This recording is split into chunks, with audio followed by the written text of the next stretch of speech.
Good morning, and thanks for the thoughts, the second thought, to consider women. It's okay. Yesterday, it was a nice section. I want to say congratulations to that. But for on the panelist side, I wanted to say there were some keywords that came yesterday, like roadmap, Yes. value addition, policy framework, and all those keywords. I wanted to say, put them together and coordinate their implementation. And again, from experience, there is no one size fits all to all that we're talking about. So we have to contextualize interventions, and that sits with the RDI. The panelists, they actually came to talk so much about their success stories. And I asked myself, these people, they are in the evenings of their careers. What happens around succession plan? If Professor Ogo, Just hold on. So one recommendation is there ought to be a succession plan if we're going to have good RDI coordination. Exactly. So as we expire, we'll have others come under us. So it will be sustainable. Yes. And right. advocacy. I just wanted that highlighted as one point, one recommendation. Yes. Sustainability plan will mean have a succession plan. Yeah.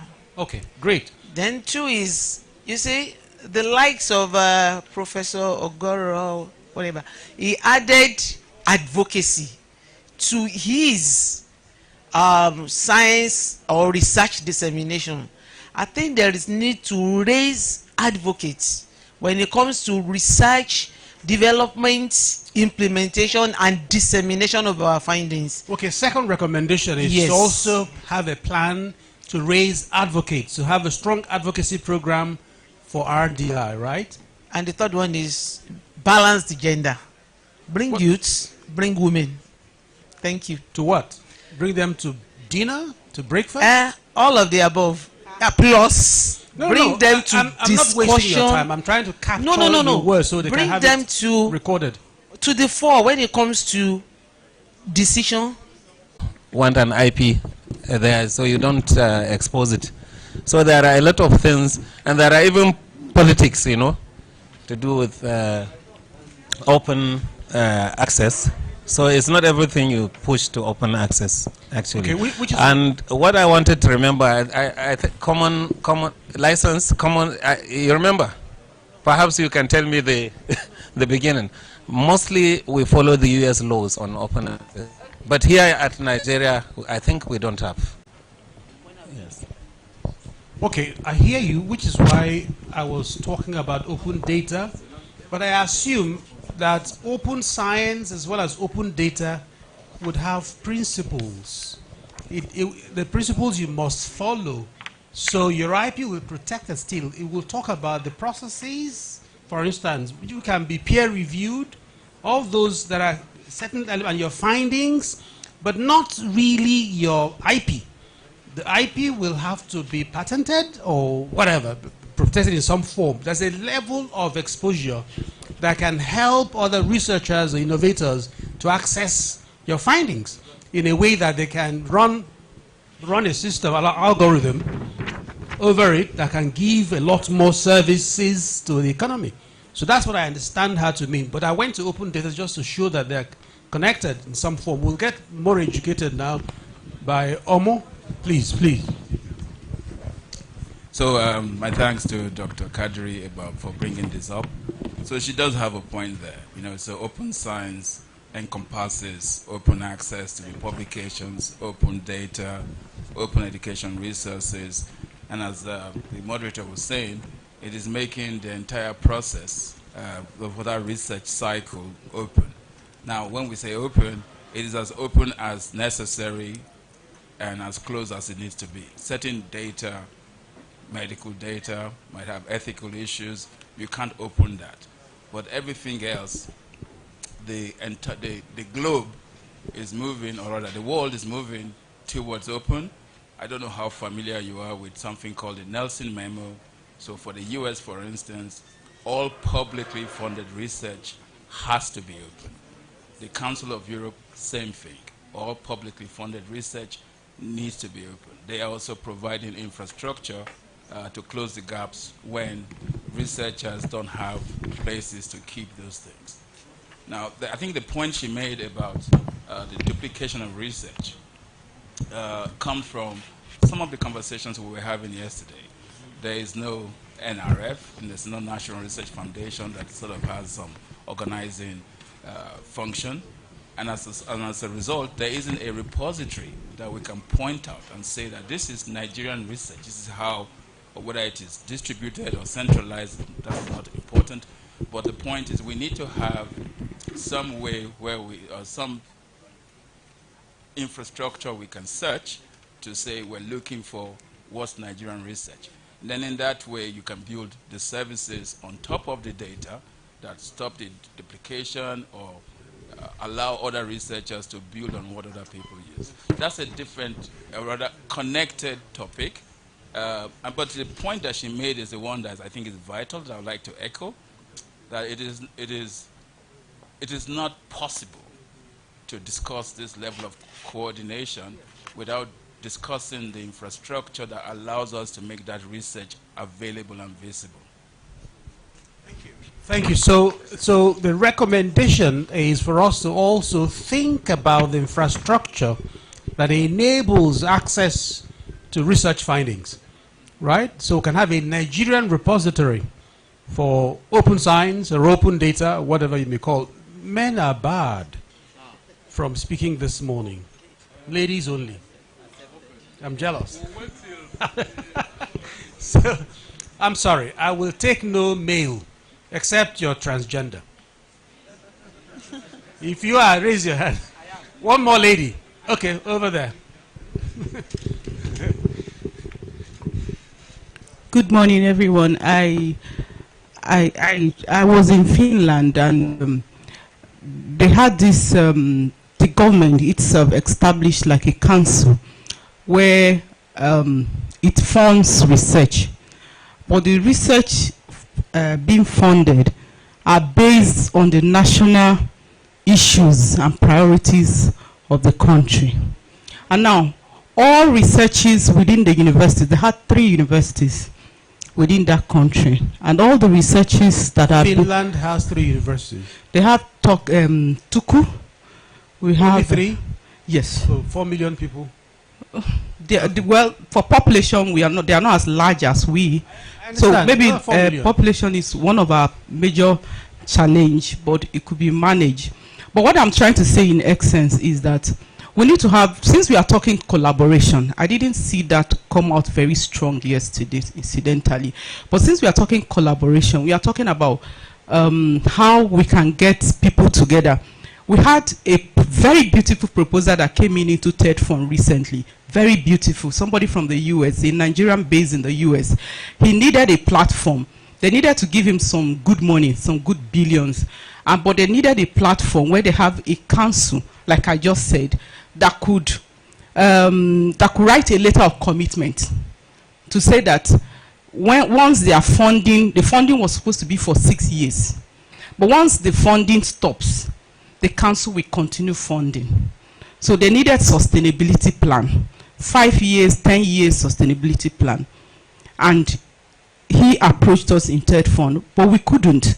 Why? Because our research fundings are, the art establishing TED Fund itself, it's for tertiary institutions. So, well, the area of research was so important. I mean, it was old age related diseases, which could have benefited a lot of people in Nigeria. We tried to look at it from every angle, but we just couldn't come up with anything. Now, what we do in TED Fund, which is basically NRF, the highest maximum is 50 million national research funding. The highest we can give to a team is 50 million. And even that 50 million is pretty difficult. You couldn't fund him? You couldn't fund him. Okay, so I'm saying, yes, I'm saying that there's a need to establish like a a council that controls researches in Nigeria, that is funded by the Nigerian government itself, and that the priority should be for Nigerian localized, prioritized national issues that must be addressed. Okay, so you have an applause, but hold on, ma'am, don't let her go yet. Let me be sure I understood you. The first thing I get is that our research should be focused in vital, critical areas of national importance, right? That's the first recommendation. I just want to be able to capture it properly. Okay. Second is you want a fund to be set up, right, to fund research, but by Nigerian government. I have a personal view, but I subsume it to what you think. I had the clapping. I will never ask for any government funding as a person. I don't like government. Okay, sorry. What I'm trying to say is I like government. Never mind. I worked for government for 40 years. She said, if you can just give me an opportunity to say You want to amend it? No. Just to add to it. No. Men can't speak. So, I'm sorry. Let another lady help you, but no. So, okay, but we cut the first recommendation. The second one I thought was funding, but from central government or from government essentially. But you don't make another contribution. Just fine tune what it is so we can capture it first before. Yeah. Okay. Yeah, thank you very much, ma'am. I truly appreciate what you have said. I think it's the ladies that have the floor now. Yes, please. All men, please listen. All right. Ma'am.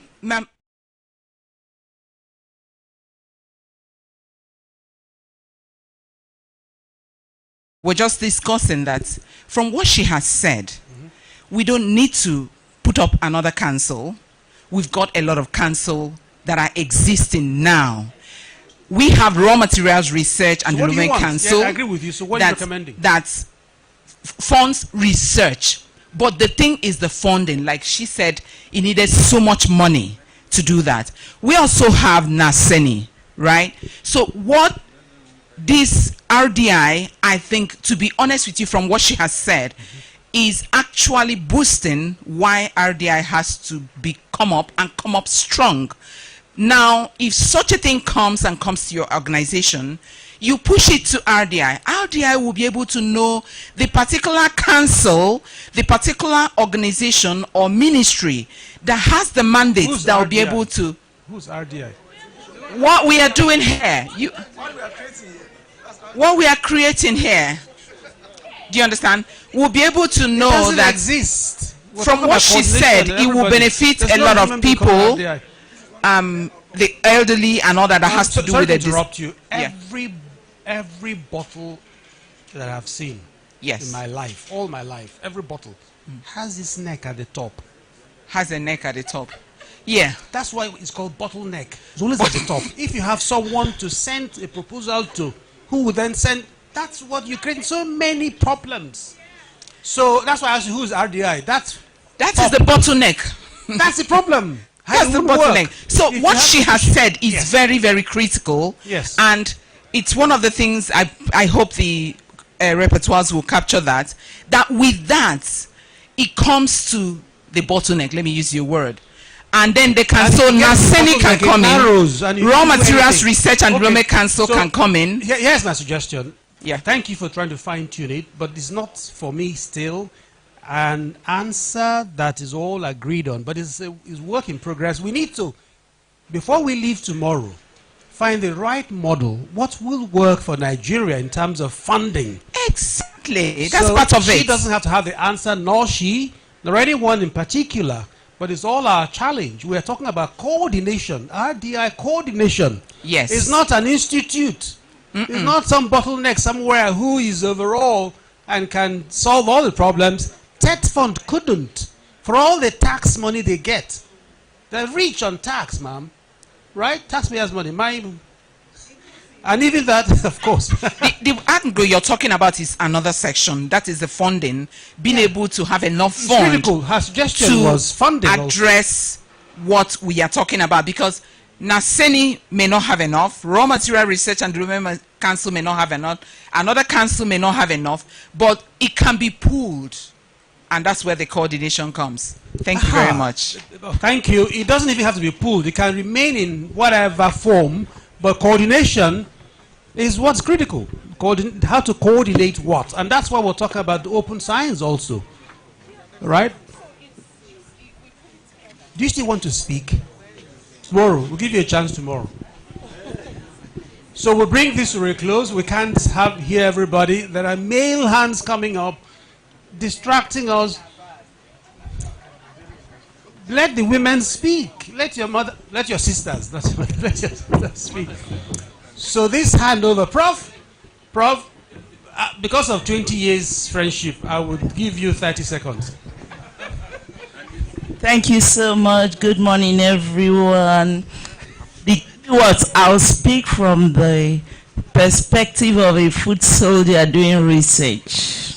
So the keywords here are co-creation, coordination of the ecosystem. I'm looking forward to, at the end of this summit, us recommending for a coordination ecosystem where researchers, government, private sector can communicate. Like if I'm working on AI for agriculture, when I go into that forum, I'll see other universities or other centers working so that we can exchange greetings and maybe we'll find areas of coordination. This will break the silos in research and development. I belong to an international organization. We have Collaborotech. So they have such a thing where you can meet other researchers, you can collaborate, so there will be no need for duplication of research efforts. Thank you so much. All right. Would that be a fitting closure to this session? Right? Okay. You're pointing at a lady?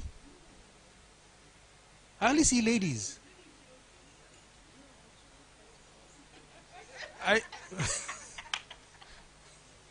You're a lady. Leave men alone.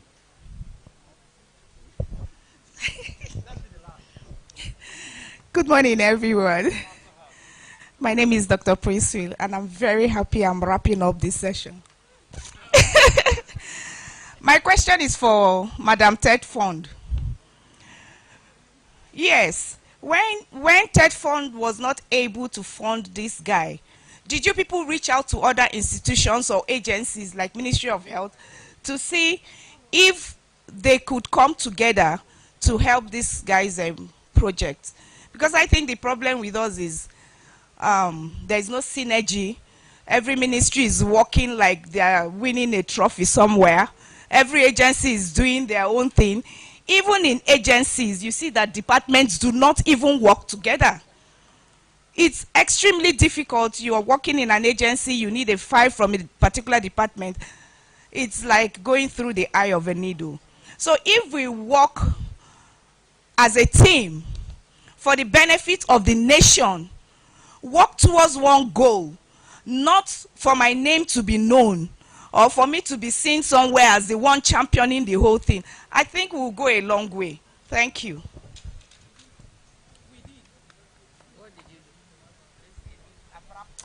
All right, thank you. So an announcement,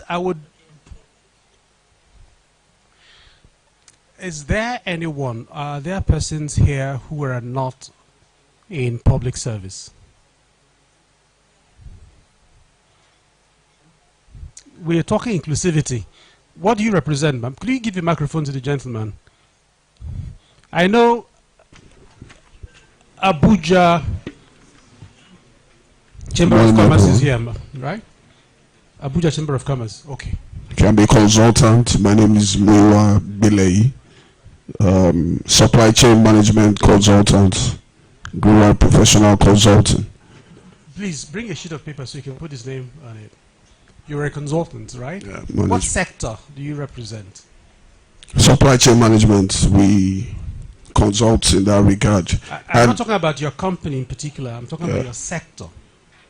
You say it's supply chain management. Supply chain. Yes. How do I understand it? Supply chain. We prefer solutions to, just like I wanted to speak earlier.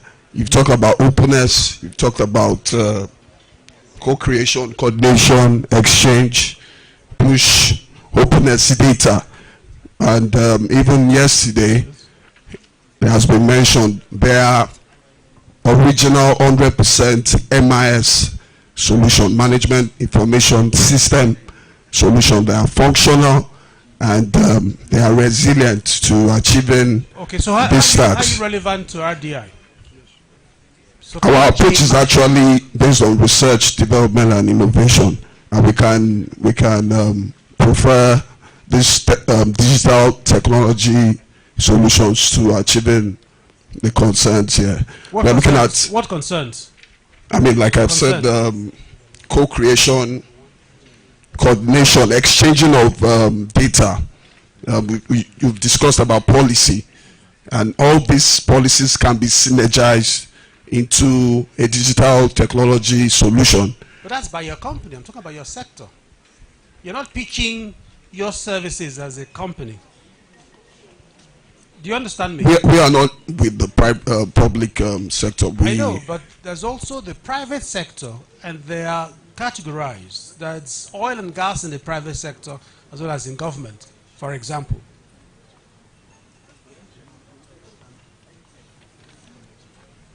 So I will speak for information technology, IT, but the services is in That's okay. several. I get it now. So your sector is technology. Yes. Right? Yes. Yes. Digital technology. Yes. Okay, great. All right. So give me your name, and the affiliation is ICT. No, here it's okay. I'm doing a list on this paper. So your private sector. I want ladies more who are in private, who are not public service.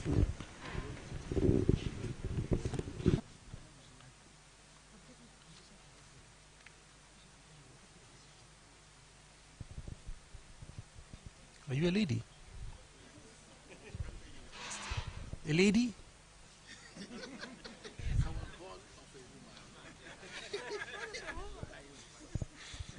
No, I need another lady.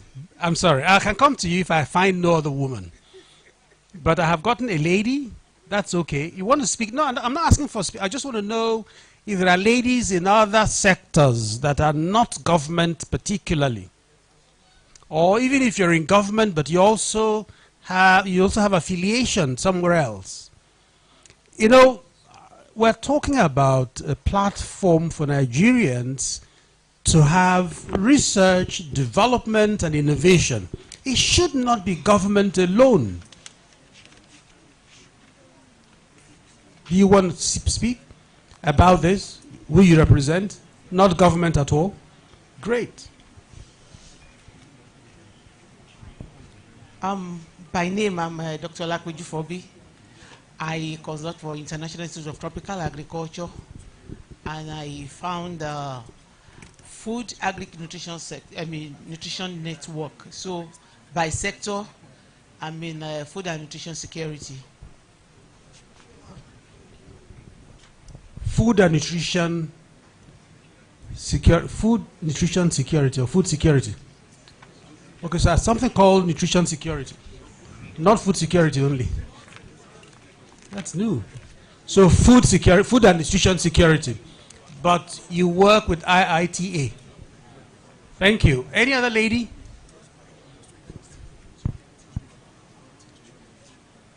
Can I give your slots away, ladies?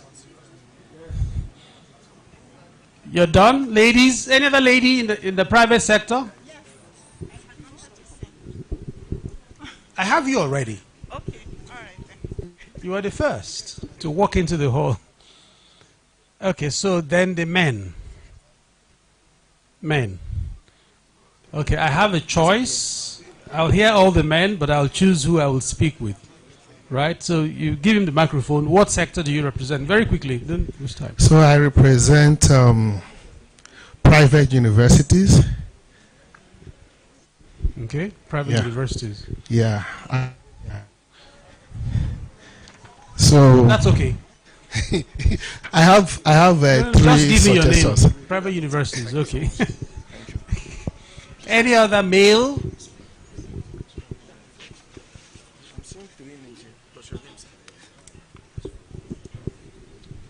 No, give me your name. All right, so thank you for this segment. Thank you for speaking forthrightly. I do hope. Point of order? Who's moving the motion?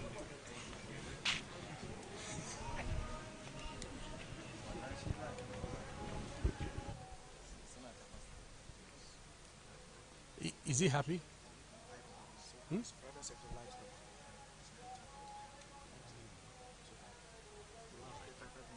Okay, so I'm going to call you now. No problem. You will. This is Ricardo. I'm calling you now. Come to state.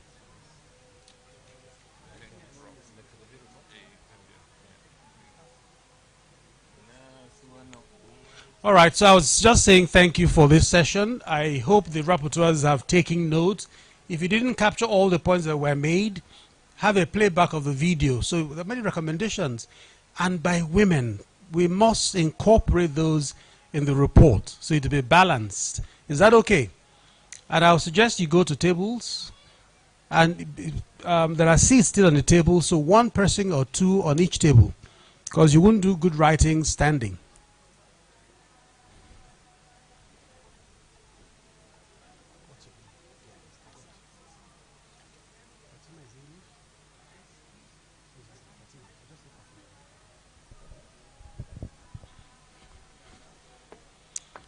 Okay, so what we had was more like an open mic session. We're going to start the program formally. We've lost some time, but it's well served because we are making input into the communique. All the things you said, we're capturing them. So we'll start now with the national anthem. But I'm going to have Fatima come lead it, and she'll get a backup over there. She's worked with them. So if you would please rise for the national anthem. So we'll sing the anthem, we'll hear her, but the backup will come from the system over there. Okay. Can we all rise for the national anthem? Trust Nigeria's call, obey to serve our father's land with love and strength and faith. Every heart and mind, one nation bound in freedom, peace and unity. This will be the final note on the complaints by women. That's the lady also sang the anthem to start the day for us today. Thank you, Fatima. So we will begin with a recap of yesterday's proceedings. And it's my pleasure now to ask the Pope, he's not the Pope, it's John Paul Mbipe to please give us a recap in just about 2 minutes thereabouts. It's okay to clap for him. Yes, thank you.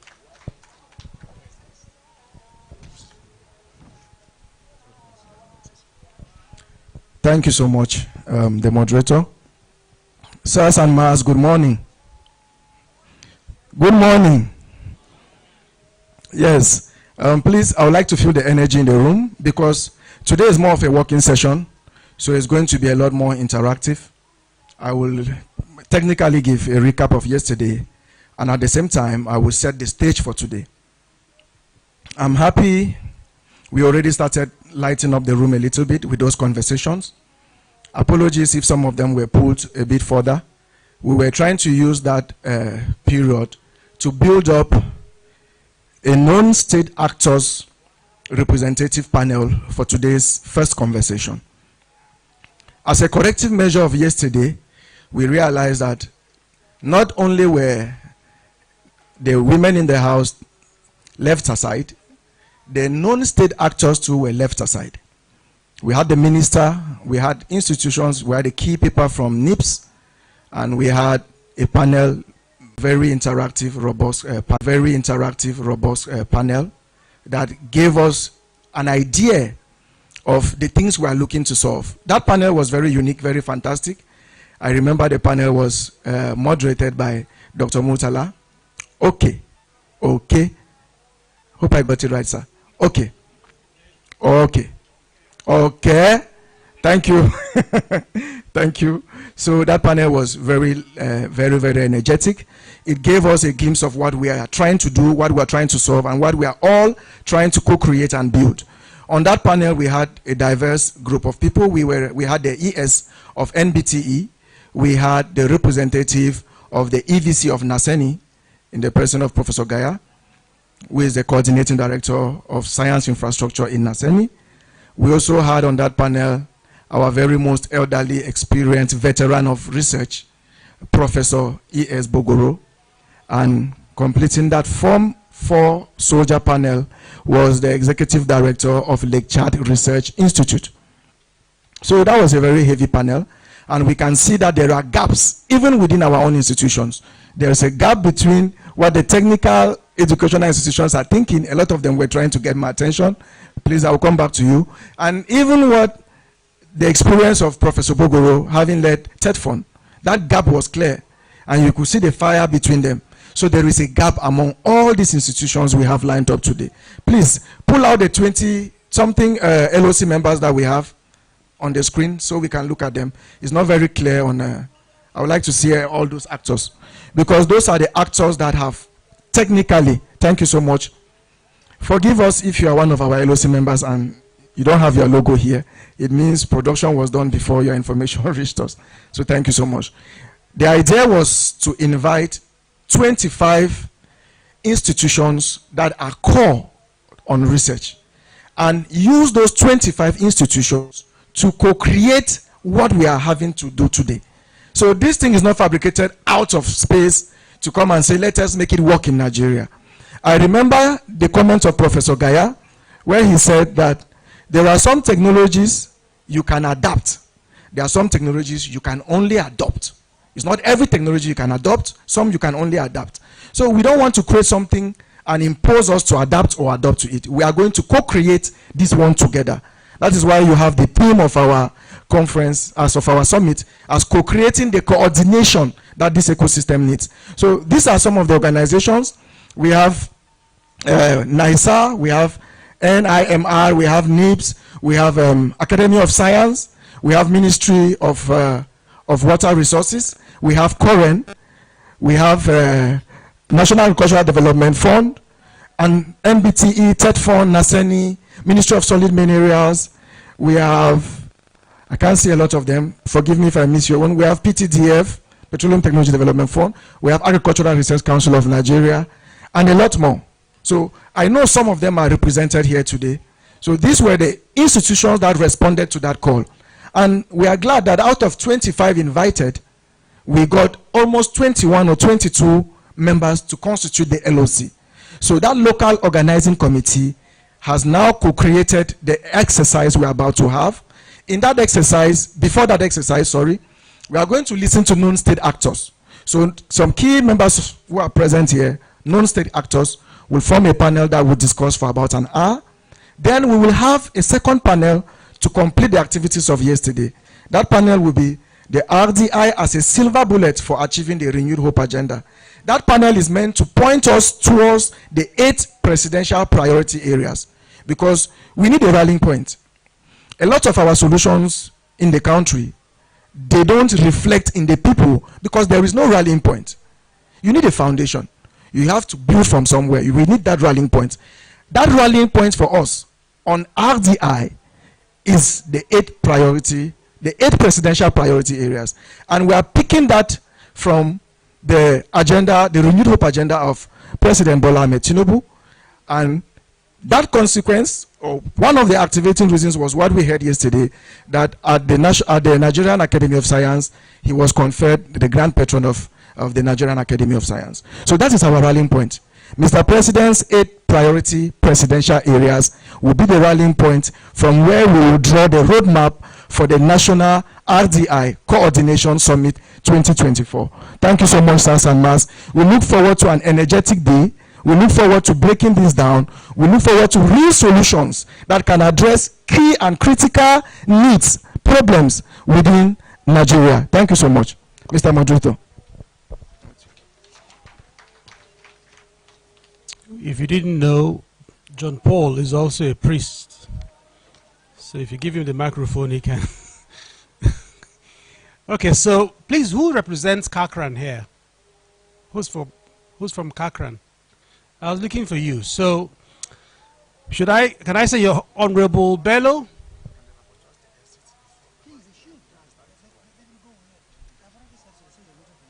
Rapporteurs over there, please find 2 per table or 1 per table and take your seats there. Or well, find seats there. Honorable Bello, is that you? You're raising your hand. Are you Honorable Bello? Okay, please come to the stage. That's our first panelist for this morning. Yes, thank you for applauding him. What we're trying to do is to have also an element of inclusivity. We've been talking about public sector so far, so we do need to spice things up and mix things a bit more. Sit anywhere you like. Aha! I like that. He wants to be an honorable minister for this. That's okay. I'm just kidding. So he will introduce himself when we start. So will the other panelists. But let me populate the seats over there. So my next panelist will come from also the private sector. This is the Chamber of Commerce. Hawa Usman. If you want her to come, please begin to applaud. Okay. Aha. Thank you. Ladies need to be encouraged to also come forward, and the applause should be louder than that of Honorable Bello. Thank you.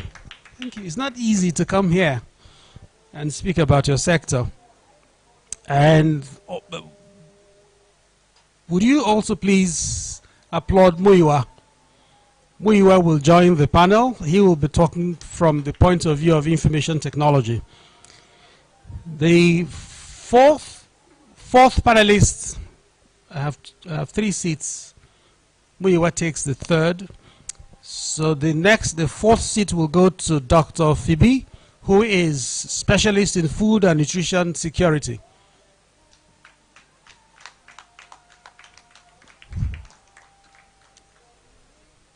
Two men and 1 lady. How do I balance this? Oh, okay. So 2-2. 2-2. Well, men will still be more, unfortunately. Dr. Chiagoziem Otwechere. Is that correct? Is the gentleman from private universities? Is that him? Yes. Thank you. Okay, so that's your seat over there. If you can use that step unit. So this panel will be in 2 segments. You will listen to them, then take your questions down. I'll give more time to you to talk to them, ask them questions. They will introduce themselves. That's how we'll proceed. So they will introduce themselves by themselves. You will turn on those mics and say who you are, what sector you represent, right? And then I'll have a comeback to you. We'll do that first, starting from the last over there. Use the microphone, turn it on, say who you are, what sector you represent in the private sector. Please. My name is Dr. Chi Agoziem Otwechere. So I represent the private sector in academia. Thank you. Muyiwa. Good morning, everyone. Good morning, everyone. My name is Muyiwa Belei.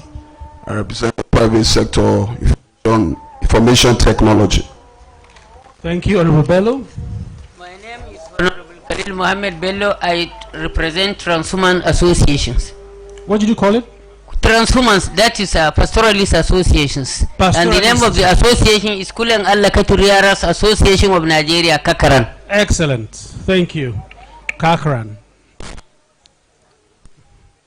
Okay. Yes. Good morning, everyone. My name is Hawa Usman. I am from the Abuja Chamber of Commerce, and we represent the private sector and mostly business. Thank you. And Dr. Phoebe? Yeah, once again, good morning, everyone. By name, I am Dr. Olakweju Forobi, not Phoebe. Forobi. Forobi. Yes. Oh, thank you. Forobi. I represent, well, I can say private sector stroke development partners, because we are fully into research for development, so we call ourselves development partners.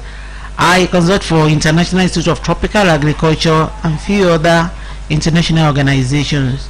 By background, I'm a nutritionist, and I work around food, agric, and nutrition space. Thank you. Thank you. Excellent. Actually, she's rounded. To be on this panel is research, development, and innovation. So it was my error when I said private sector. I should have said, actually the broad term here is non-state actors. So you qualify even if you're not particularly private sector. Development is a critical part of RDI. And the topic this morning they'll be talking to you about is role of non-state actors in the national RDI coordination. And that's also why we have the cattle rearers amongst us. He'll be speaking from that perspective. Netherlands is known so much for their progress in that sector. How have they done it? What's the relevance to our country? So he'll give us that kind of grassroots information. So here is the procedure. They will take turns, 2 maximum 3 minutes each, and talk about how they are relevant to RDI coordination in Nigeria. So that's a way of telling you everything. But please make notes. I'll give you a chance at some point to also ask them questions so we can have a proper interactive session for this panel. Does that work? Agreed. Okay, so we'll go in reverse order. It was you who started first. So we come back to Phoebe. Right? So you have the floor, 2 minutes, maximum 3, and talk about how relevant you are to this project. Thank you. When she's done, don't wait for me to call you. The next person just carry on that way. They're listening to you. Yeah, thank you very much once again. Okay, we all know that trace to history, development partners have been working with national system in research, development, and innovations.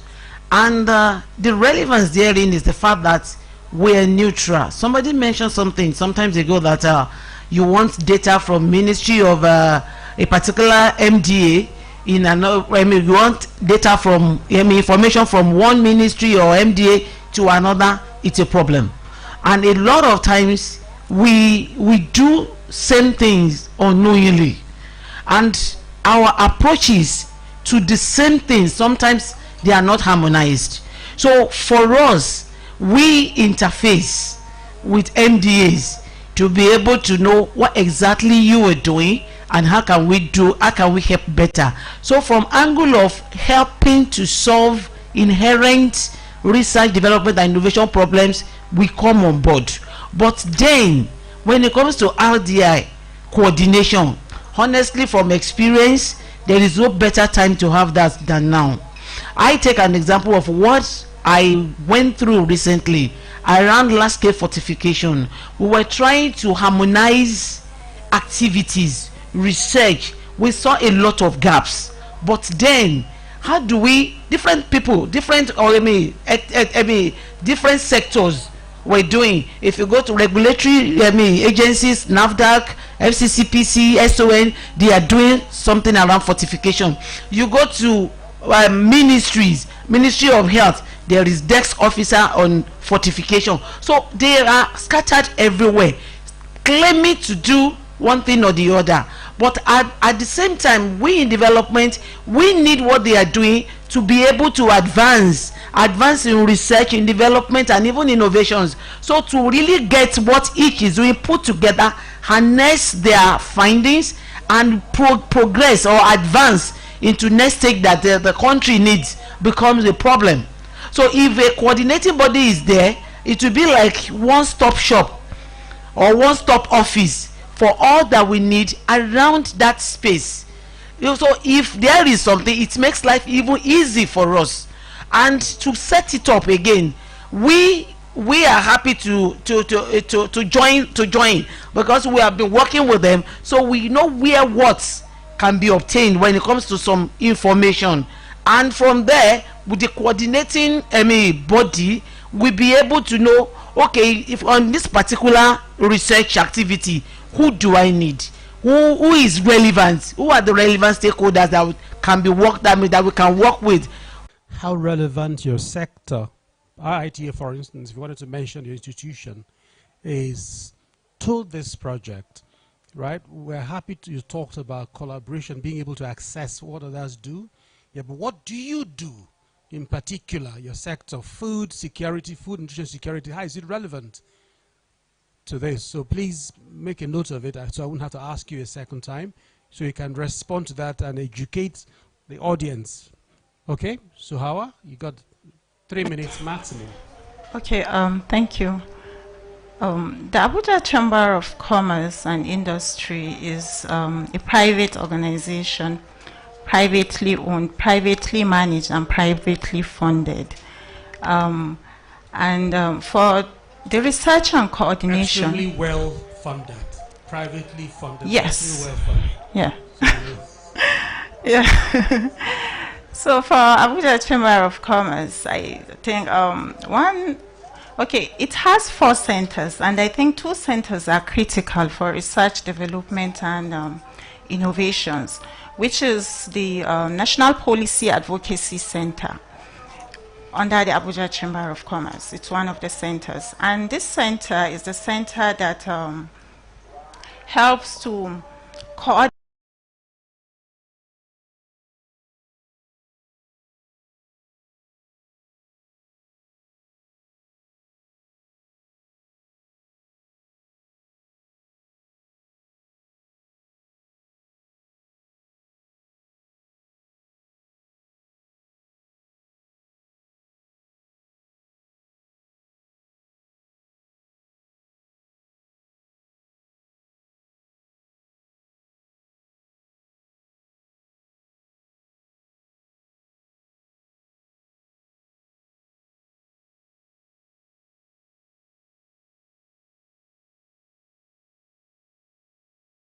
gives education or skills to individual businesses in building capacity to enhance their businesses. So I think these 2 centers are essentially critical for what is being discussed this morning. Excellent, especially the Policy Advocacy Center. Really, there was that mention in the morning, somebody was recommending that we should raise, who was it? It was you, raise advocates, right? So yes. The Abuja Chamber of Commerce has a whole center dedicated to policy development advocacy, and they support government by teasing out the needs of the private sector and how those can influence policy development, and so they're critical to RDI coordination. Thank you. Let's go to Honorable Bello.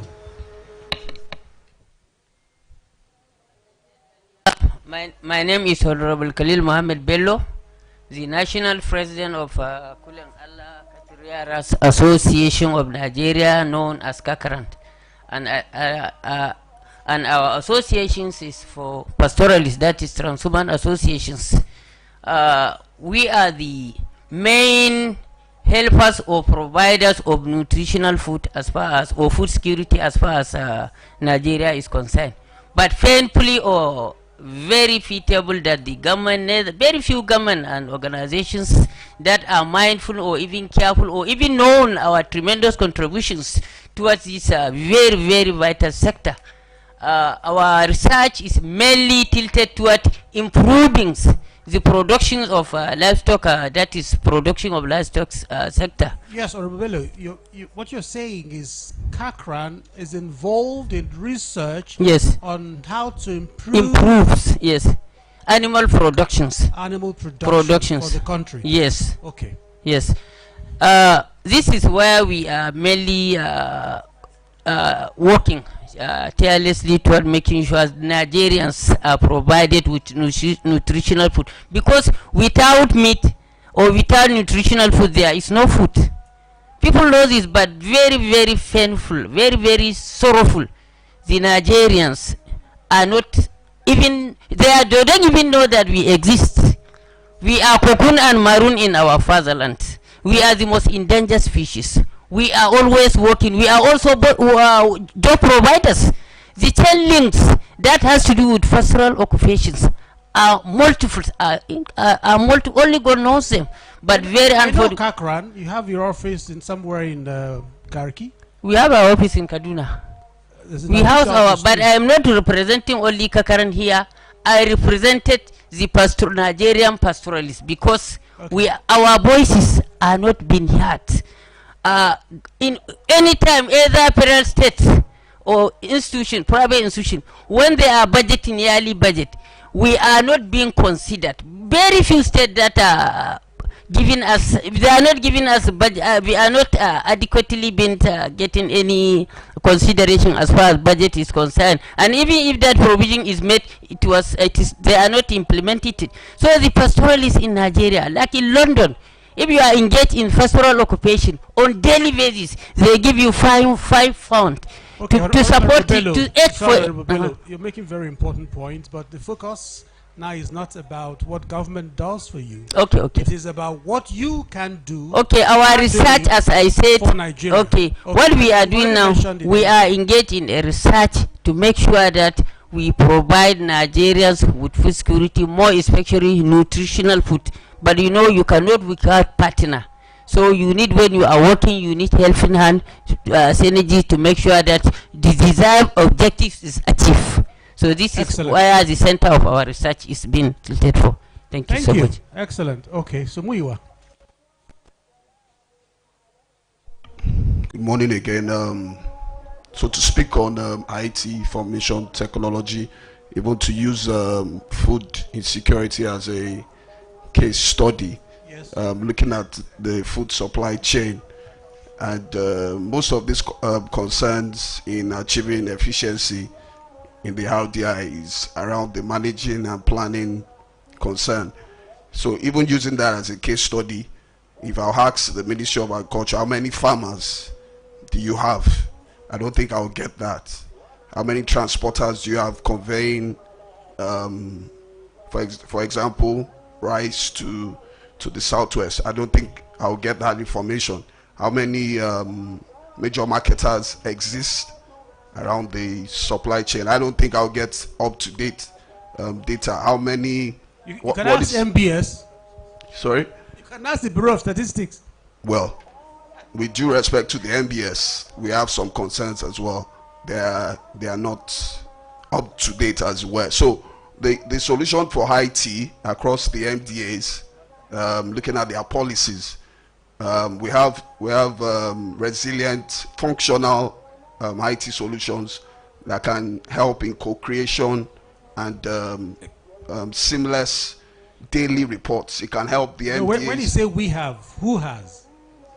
Okay, my company has. Okay, so on this platform, I would ask you to stay on the sector, right, and not on your private business. Okay. So we're talking about relevance of ICT to RDI coordination, and he's speaking so far about providing solutions that are tech-driven, that can harness this information so we can have a repository, right? Okay. Excellent. I'd like to talk about the sector more. Okay, but you can round off now, so we'll go to the next person. So to round off, they are functional and resilient management information systems that can help achieve a lot of efficiency in synergizing MDAs across board. We've mentioned about 25 ministries yesterday. All these ministries can achieve a lot of exchange, coordination, get verified data, up-to-date data. Daily reporting will be seamless across the ministries and achieve a lot of resilient STI solutions. Thank you. Thank you too. Yes. Thank you very much for having me. I will take my submission from a slightly different perspective. So I'll be speaking on the gaps to be addressed to enhance the role of non-state actors in the national RDI coordination. And I'm going to be speaking under 3 broad topics. Number 1, inclusivity. No, I'm sorry.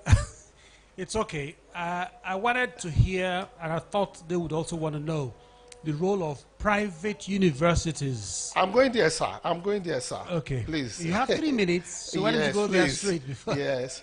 Please. Then the second one, capacity building. And the third one in the area of advocacy. Now, when you talk about private universities, using my own university as a case study, the Redeemers University, we have an African Center for Genomics and Infectious Diseases that was instrumental in the characterization and the sequencing of the COVID-19. And it's being sponsored by the World Bank, and it's a center of excellence where people from all over the world come for their research in infectious diseases. So where am I going? Researchers in private universities are excluded from the third fund. So if you are talking about coordination and we are not joining ranks, we are not carrying the private universities along, then that is a gap that needs to be addressed. Because looking at it, we are taxpayers, we are Nigerians, and we also training Nigerians, but we don't benefit from the third fund. Then secondly, there are need for clusters. It was mentioned yesterday. So do we have capacity for research in geographical locations? I give you a story. In 2012, I traveled to India with a medicinal plant, which we commonly call OHA.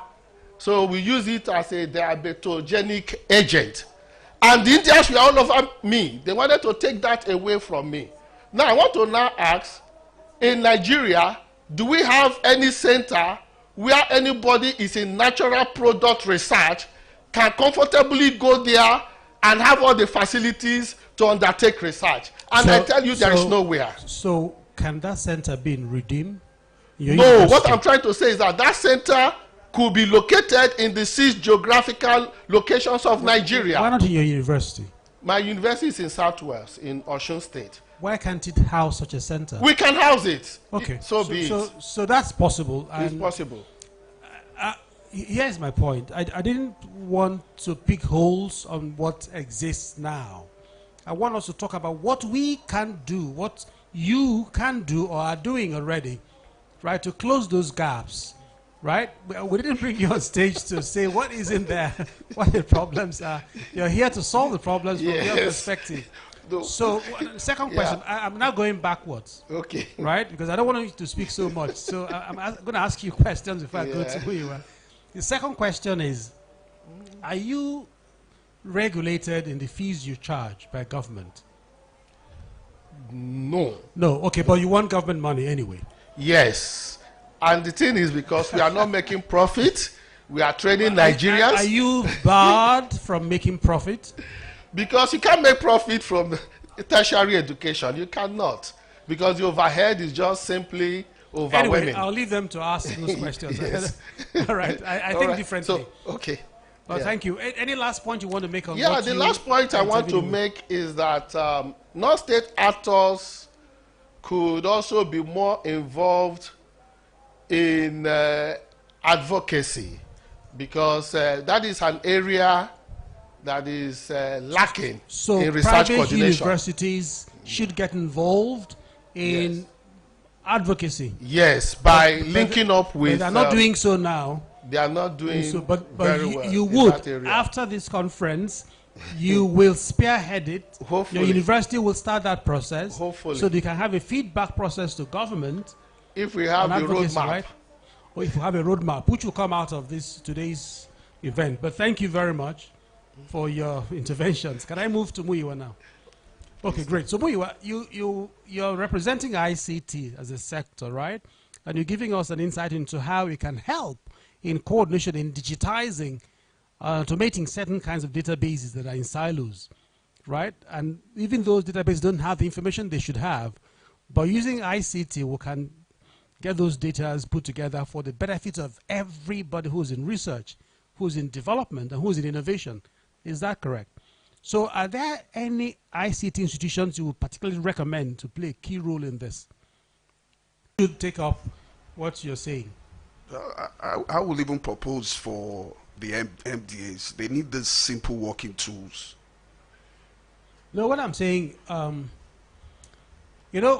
government has a regulatory role, right? But the private sector will implement those things. So if we're going to use ICT to do what you're recommending, are there existing government institutions in the ICT sector who will lead this charge and make sure that such databases I think are the Ministry there, of Science and Tech can champion the course. Science and Tech is Science and Tech, STI, right? Or digital and the new ministry now, digital and communication. Okay, Ministry of Communication, Innovation, Yes. and Digital Economy. Yes, they can champion the course to ensuring the MDAs have these simple management information systems. Okay, thank you. So, Honorable Bello, back to you. So, the research that you've done so far on animal production in the country, how has it helped Kakran, your association? The findings of your research. In other words, has animal production got better in the last 20 years? And how? Our research findings has clearly shows that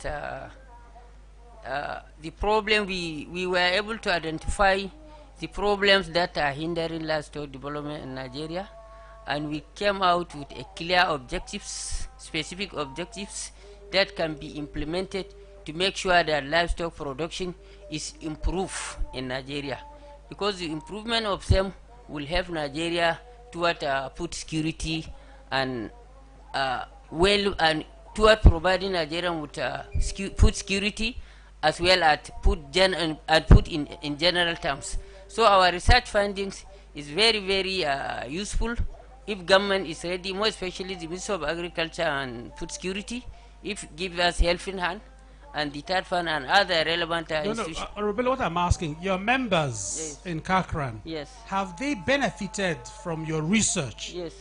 Have they? Yes, and what forms? Are we producing better cows, for instance? Yes, they are benefited. They more productive, the cows? They benefited, and they are still benefiting, and even those who are not our members are also benefiting, because we came out with some ways or measures that we are currently using to improve the productivity of livestock, so that our livestock now are well fed and they are bringing so much. If you have taken them to market, and they are also producing high capacity of meat. So surely our research is very, very useful and is helping our members and those who are ready to copy from us on how they will improve their livestock in Nigeria. All right, thank you. Hawa, back to you, the Abuja Chamber of Commerce. My interest here is, what's been the impact of your advocacy so far? I know you have a food center advocacy, right?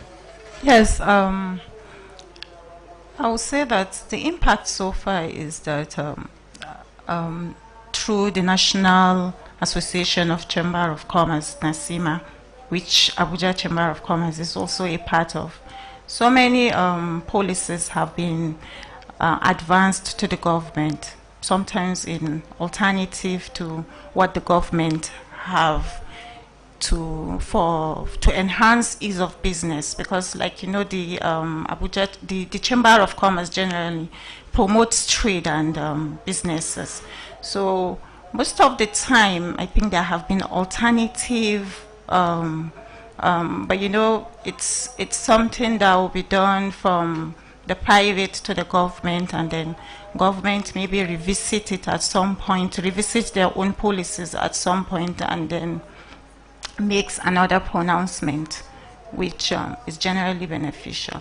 So I wanted specificities, really, if you have any data. No, I do not have the specifics now, because I am not in that particular center, but I know the workings of the center, so I don't have the specifics. Okay, now. but I know that you often have programs which invite government officials and all. Yes. Right? Okay, that's fine. Let's round off this question and answer from my side with Phoebe, right? So you are in food security, food and nutrition security. I'm interested in it, really. So how would you respond to the current hunger in the land? Given the work you've done and you do still, are we in Nigeria secure in nutrition and in food production? Thank you. No, we are not. Compared to other countries, we just did a research, a survey in this country, National Food Consumption and Micronutrient Survey, and from the results, we're still far, we're still behind. And what IT has been doing is research on how to, when you talk of security or food security, it has to do with availability and affordability of food, or rather access to food by everybody. So in this respect, do people have access to? Our research showed that no, people don't have access. So what do we do? People don't have access to your research? People don't have access to food continuously to make them to be food secure. So what are we doing about it? We continue our research. What do? We work on crops, our staple crops like cassava, maize, yam, cowpea, and all that. So we come up with what is in existence from research. Or the one in existence, the yield is low. Farmers are not really interested. I mean, farmers don't like them. The cyanide is low. The micronutrients content, the vitamins and minerals, they are low from our research. So what do? And consumers are saying it is high. The price is high. The cost of food is high. What do we do? So we come up with value chain approach. What do we, from seed system to consumption? Different, IT has different departments, different units, where different things are going on at the same time around our staple crops in Nigeria. At some point we said, okay, we develop varieties that are high yielding, we develop varieties that are rich in micronutrients. Once those ones are out, we start development, talking to farmers and other stakeholders to accept it, to adopt it. So we go into another round of sensitization, awareness creation to get them to do it. Once they get it, oh, we are fine. We say, okay, we are not stopping there. What can we do innovatively to make this sustainable and consistent? So research is ever ongoing around us. Once we do research, we come up with one, like I said, food and nutrition security. Initially it was food security, let's just eat and go. But at some point we find that we are eating, yet we have issues of what we call eating hunger, vitamin and mineral deficiency. We said those ones you will not see it, but they are there. So let's address again. We work on our species. We say, okay, let's come up with vitamin A cassava, vitamin A maize, that when people are eating it, they are used to cassava in Nigeria. We can't take it away. So we went into research to advance research, to have it, to make it vitamin rich. And we have the vitamin rich one. Again, we go into development. People must accept, farmers must accept, processors must accept. Excellent, and really. that is what we do round the clock. So you don't have any data? We have plenty data that shows that there has been improvement in food security, nutritional security. I wanted some data to say. Data. I'm not is an ITA for forever since I was born. That's a long time ago. So what has been the impact? What has changed? Good. Are Nigerians more secure nutritionally? And by what measure? Because you're a research institute, that's who you work for. So I wanted more scientific information. And more than I would hear Kakran talk about. we keep working. That's why I say research does not stop. We started with nothing on ground. We moved to something on ground, and we are working towards everything on ground. For instance, long time ago, cassava that we had, that aside from the fact that it takes 12 months to mature, the yield is very small, was very small, and it has what we call toxin, cyanide. We worked on that to make sure that that is no longer a problem in this country. So that's one achievement, right? One Cyanide great achievement is no longer a problem because we have improved varieties. Improved varieties that is high yielding, yes, and that is cyanide low, that is safe for consumption. So that is through our research and development, and we advance again. Okay, this thing, it's a food security crop, yes, but what about the nutrition aspect of it? How do people eat cassava? Or you eat it in gari, eba, fufu, and all that. And for those who cannot afford meat, yes, everybody needs vitamin A. What do we do? And the research told us that vitamin A is low in Nigeria. So we keep researching, developing, innovating at every stage. So when I'm not going to say we are there yet, but we are moving. We are moving. It's slowly but steadily. All right. So you've heard them. I would have more questions I would have asked, but it's better if you are the ones asking, because your perspectives might be well better than mine, or different at least. So we will turn over to you. The second segment will be your reactions to what you've heard. And all of these gentlemen and ladies represent the non-state actors in the three critical elements of RDI: research, where she's strong; development, where she's strong; innovation, where Muyiwa is strong. And each one of them also has a component of RDI, as we're talking about. So please engage them. Let's pass the mics on. Raise your hand. And this time it's anybody. Ladies are not special in the question. So there's a gentleman over there. That's Professor Kala. Okay. Yes, that's right. Please go ahead, sir. Thank you. I would like to throw maybe light or ask my friend, Honorable Khalil, who, in my opinion, Kakran is a pastoralist advocacy group.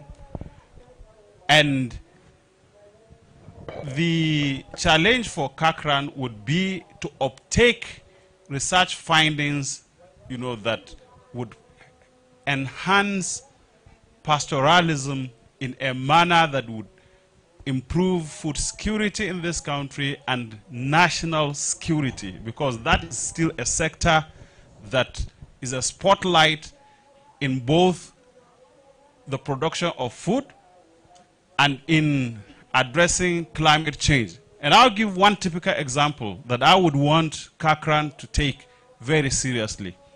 There is a government policy on national animal identification and traceability system, which if they engage their members to adopt this, we will be able to trace the criminal elements that is associated, which sadly is avoidable with pastoralism, and it would also enhance the value that you will get for your milk, the value you get for your cow dung, and the value that you get for beef, because at that stage it means that your production system is traceable.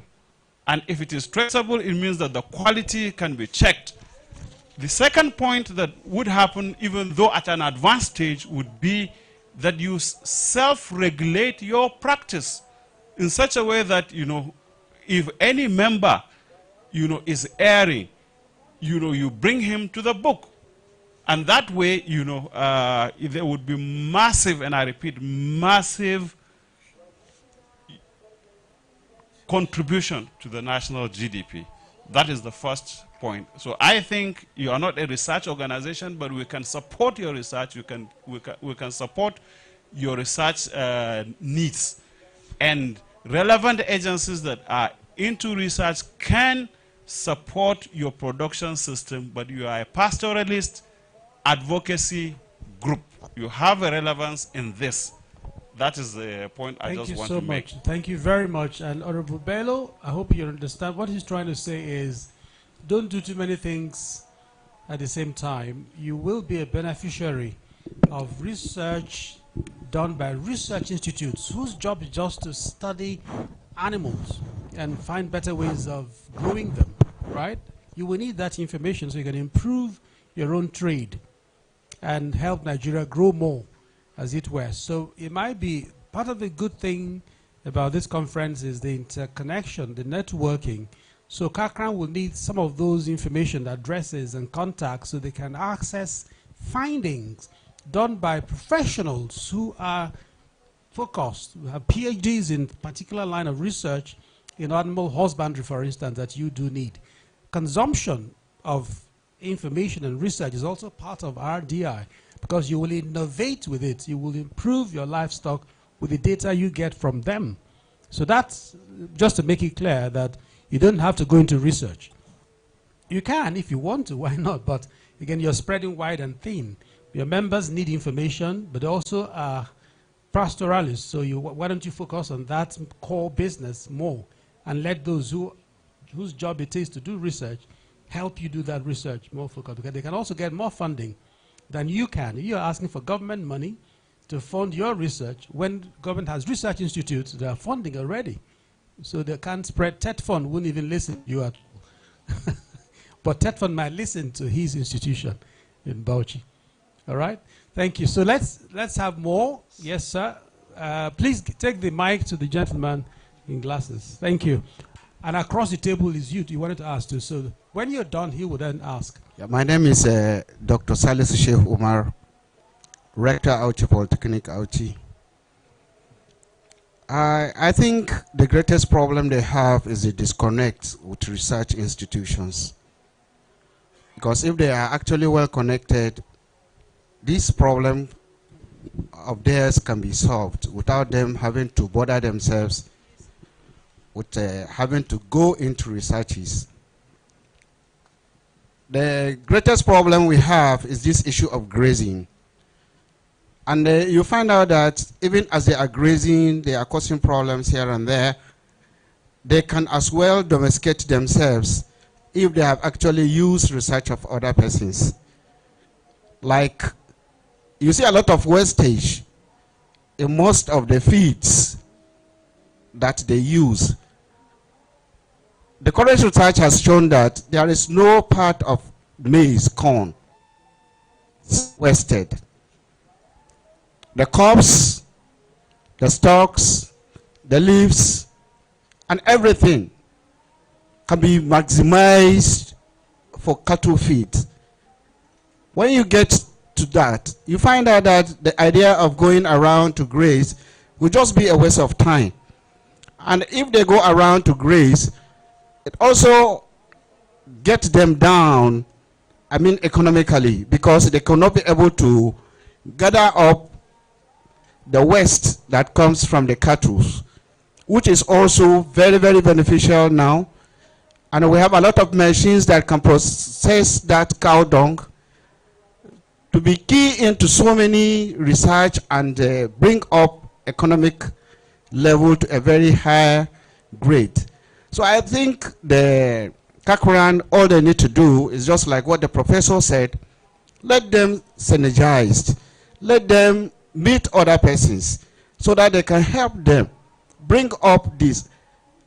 In my school, we have a nutrient mixing machine that can give a lactating cow additional 75% production. Okay. Also, it can actually, we have another one that can make fattening to add at least 45 to 50% better than any other method of fattening. Fantastic. All these machines have been produced in Auchi Polytechnic, and we are ready to come up. Auchi Polytechnic. Auchi Polytechnic, yes. Okay. Excellent, sir. But I have some intervention to make. Honorable Bello from Kakran has done his best to even come to this conference, right? If he didn't desire to connect, he wouldn't even be here. So yes, that's why we are giving him. That's why we are giving him what we can do for him. Now, my own rebuttal or contribution is the Auchi Polytechnic And every other research institute that does something on livestock shouldn't even do research for the sake of it. Who are your primary stakeholders, for instance? Identify them and make your research available to them. Because I wouldn't expect him to find out which school is doing what. That is where... But I would expect the schools... That is where... To solve the local problems. If I were in Abuja Polytechnic, I will seek out Kakran and say, guys, we can help you. Here is what we have done. So I would recommend, while you're correct, sir, I'm simply saying that... You see... The reason for this conference is this interconnection.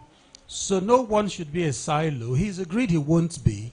But I'm also challenging the institutions themselves to do much more by first identifying who they are helping and contacting them, because those you're helping might actually have funds for your research.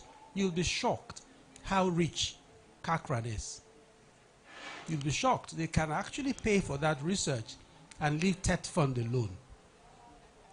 You see, this you are saying has just exposed the disconnect between various sectors. This is why we have the RDI connection. Yes, but somebody has actually mentioned it when you say the RDI is not actually a collaborating body. You know, I heard when you said so.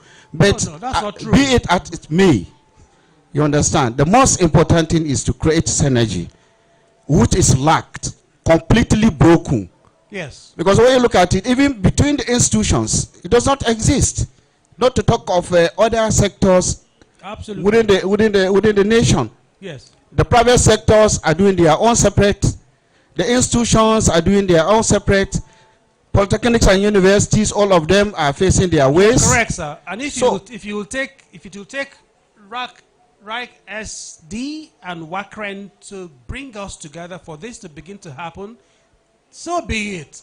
Good. Anywhere in the world, it would have been different by default.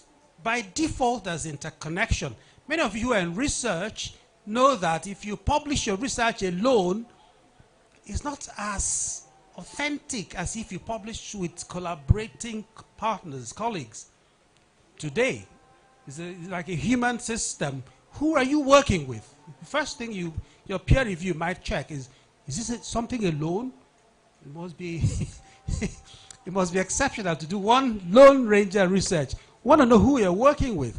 So by default, research institutes ought to be able to interconnect. So I agree with you. It's not any one person's fault.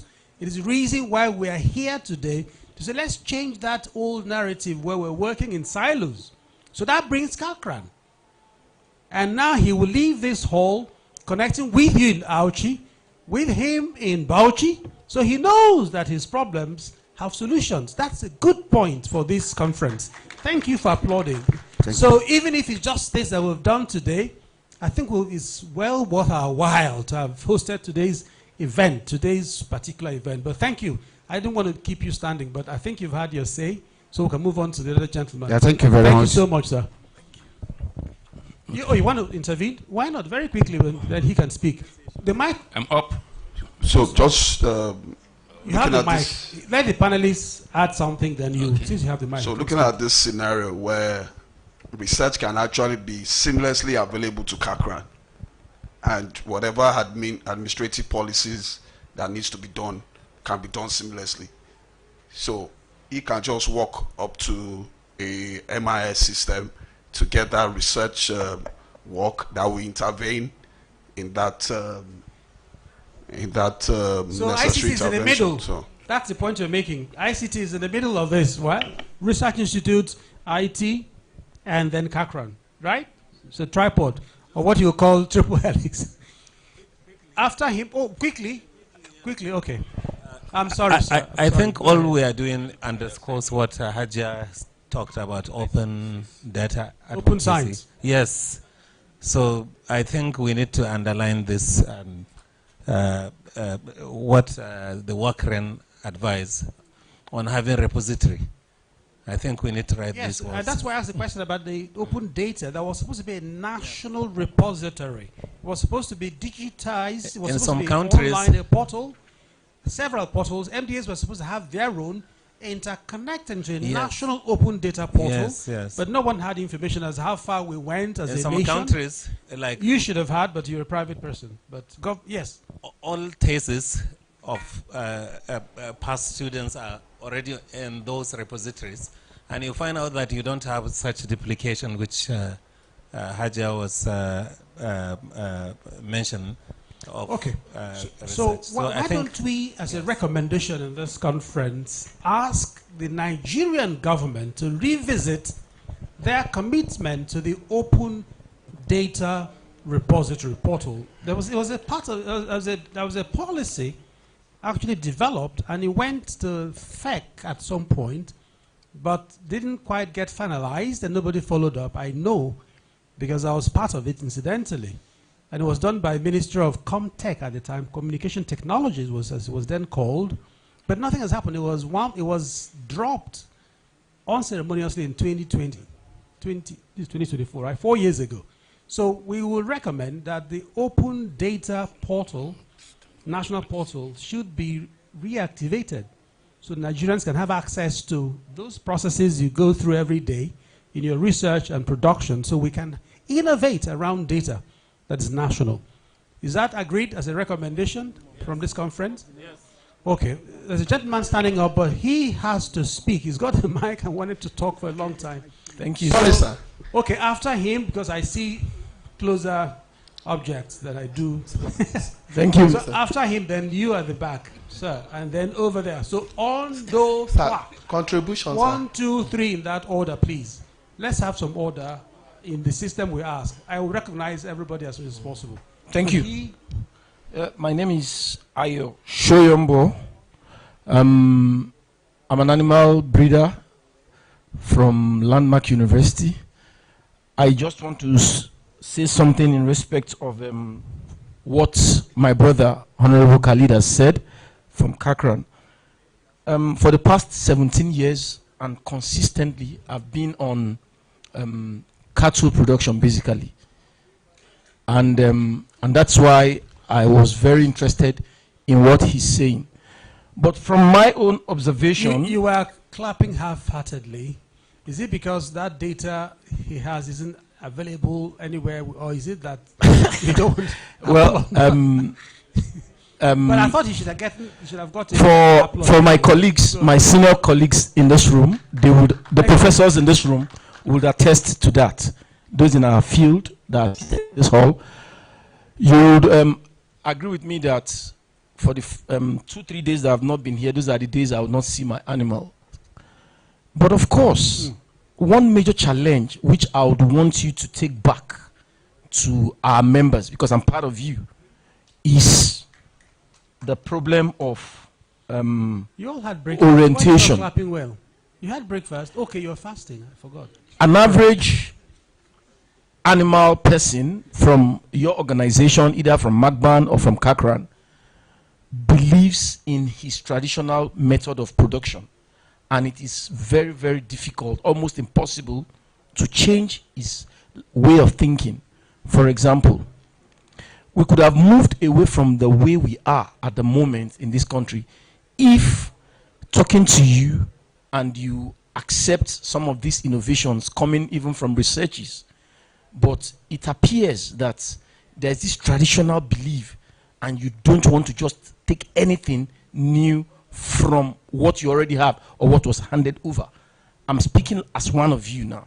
For example, when I do artificial insemination for my cattle on the farm, I have about 6 of them that are just calved some 2 weeks ago.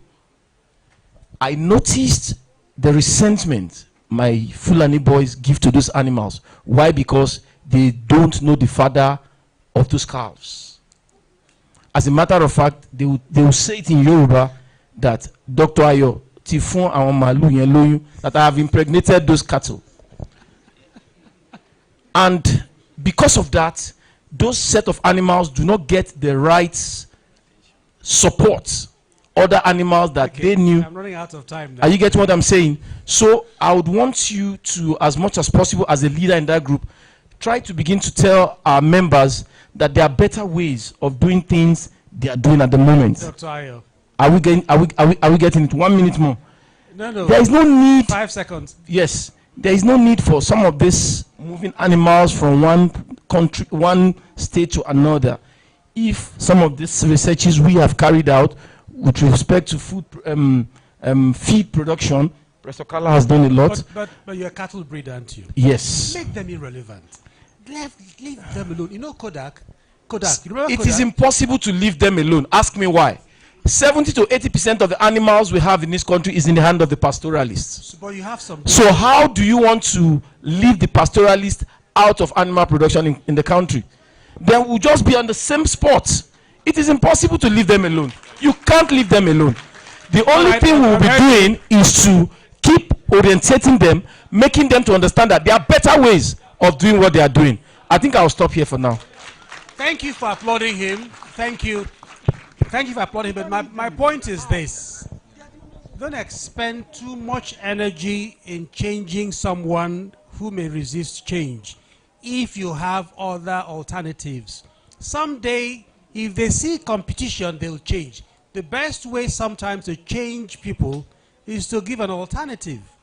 So if all of you in this room who are research-based are cattle breeders, you will produce, just in this room, you produce more cattle than Cochrane and Magban put together. If all of you are following science, just in this room, how many cattle breeders are in Netherlands?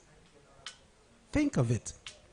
Even he alone can have acres and acres of, what do you call that, of whatever it's called, cattle, yeah? So I just gave an example of Kodak. They resisted change and they're out totally of photography. So if if Cochrane wouldn't change their ways, someone else would take that job off them. Competition, that's how the world runs. So that's my challenge to the gentleman who spoke. Are you right? Do more. Others like you should do more, create more competitive sources so we can make them irrelevant if they won't change, rather than forcing them to change against their will. But if they do change, fantastic. But how long are we going to wait for them to change before we have good cows, good milk? How long? That's my own private contribution. In other words, both sides are encouraged. Do change, sir, but he has to do more as well. I'm not saying, you're not taking my result. I'm doing research, you're not getting it. All right? Okay, so let's have the other. Okay, yeah, gentleman. Thank you. I am Dr. Pam from Nigerian Institute of Medical Research in Yaba, Lagos. I hope it's not about Cochrane. No. Move on to someone I want to pass an information to my good friend, the doctor from Redeemers University. In Naima, we have a traditional medicine unit. So your oha leaf that you took to India, you can just come to Yaba and we'll look at it. So that underscores the need of this summit. You know, the coordination, we need to know what's happening in different institutions. Thank you. Thank you. Thank you very much. So don't go to India. Go to Yaba instead. Thanks a lot. There was another hand up over there. So we're winding down. Thank you very much. My name is Ajakaye from Nigerian Institute for Trypanosomiasis Research, Kaduna. The beginning of knowledge is definition of terms. The theme for this is co-creating. Co-creating means to work with others. And that is what human beings are meant to be. The creator is God. So we are co-creators. We have to work with others to be able to achieve. The coordination, that is networking of RDI, and that is what we are doing here. So let me talk about this co-creating with the coordination. My brother has just in relation to who on this? In relation to all of them. One by one, I will mention. And making them to meet. All right. You understand me? And then to the... Let's go to Abuja Chamber of Commerce. Cochrane, no. We have not... We've had enough of Cochrane. No, the Cochrane, I just want to let him know that, are you aware? You have been talking of Netherlands. There is what we call the Freshland Campina, West African milk company in Nigeria. Look, the largest state with the domiciled indigenous cattle in Nigeria today is Oyo State. And just last week... Ayo doesn't know. That's what. So he doesn't know. He is not aware. So I want him to know too. You understand? Just last week we were in a meeting at IITA. That is the networking or something like that. And we are developing your indigenous cattle, even through insemination and increment from 5 6 liters. Now we are getting 12 liters. You You know, understand me? Yeah, in Oyo? Yes. And they are the makers. I'm talking of Freshland. They were Wamco. Yeah, but Kakran needs that information too. That's what I'm saying. I said networking. That is why this Absolutely. is. Absolutely. Okay, So, like advocacy, Bello, like Bello, please, and again, and that's a name you must take, a phone number you must collect, an address you must write down. And for my other 2 sisters, whether in the Chamber of Commerce and the other sister there, even in food, like the grains, he's talking about cassava, because it contains either cyanide. Or nitrosamine. Yeah. You understand me? And they have made it in such a way connecting. So much is being done. So much is being done in root and cassava, cereals and cassava in Pategi is done. This is what RDI needs to do, to come out with. Let it be put in the research institutes, tell the professors. Yes. They're looking for funding.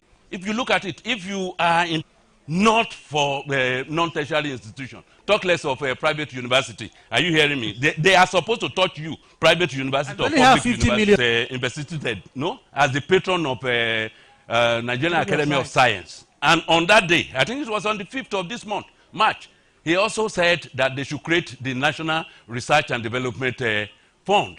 You understand? And that is one of the things that we need. But it's not just the government funding. We can also attract from outside. There is no doubt about it. But RDI has a They are committing to supporting RDI coordination. We will henceforth begin to interconnect, share information, share data, and we will support a platform for this to happen in whatever form, whether it's open science or open data, right? That's a resolution we take henceforth, right? Okay, so rapporteurs, you're getting your conclusions, right? So one last one, preferably a lady. Otherwise, we should... Comfort, you've been speaking. Once is enough. Well, okay, give her the microphone. She will speak for TED Fund. No, again? no. Okay. I think it came out very clear from the. I wanted to just find out: should government fund private business? Should government tax private business? Fund. I'm asking my question. Should government tax private business? Yes. So should government fund private business? That's your answer. All right. So, ladies and gentlemen, I think you should applaud this wonderful panel, from Phoebe to Hawa to Khalil Bello to Muiwa and to, that's a longish name.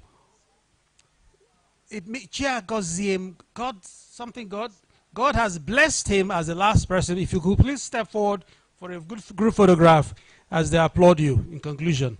Thank you very much. Thank you. Group photograph, please.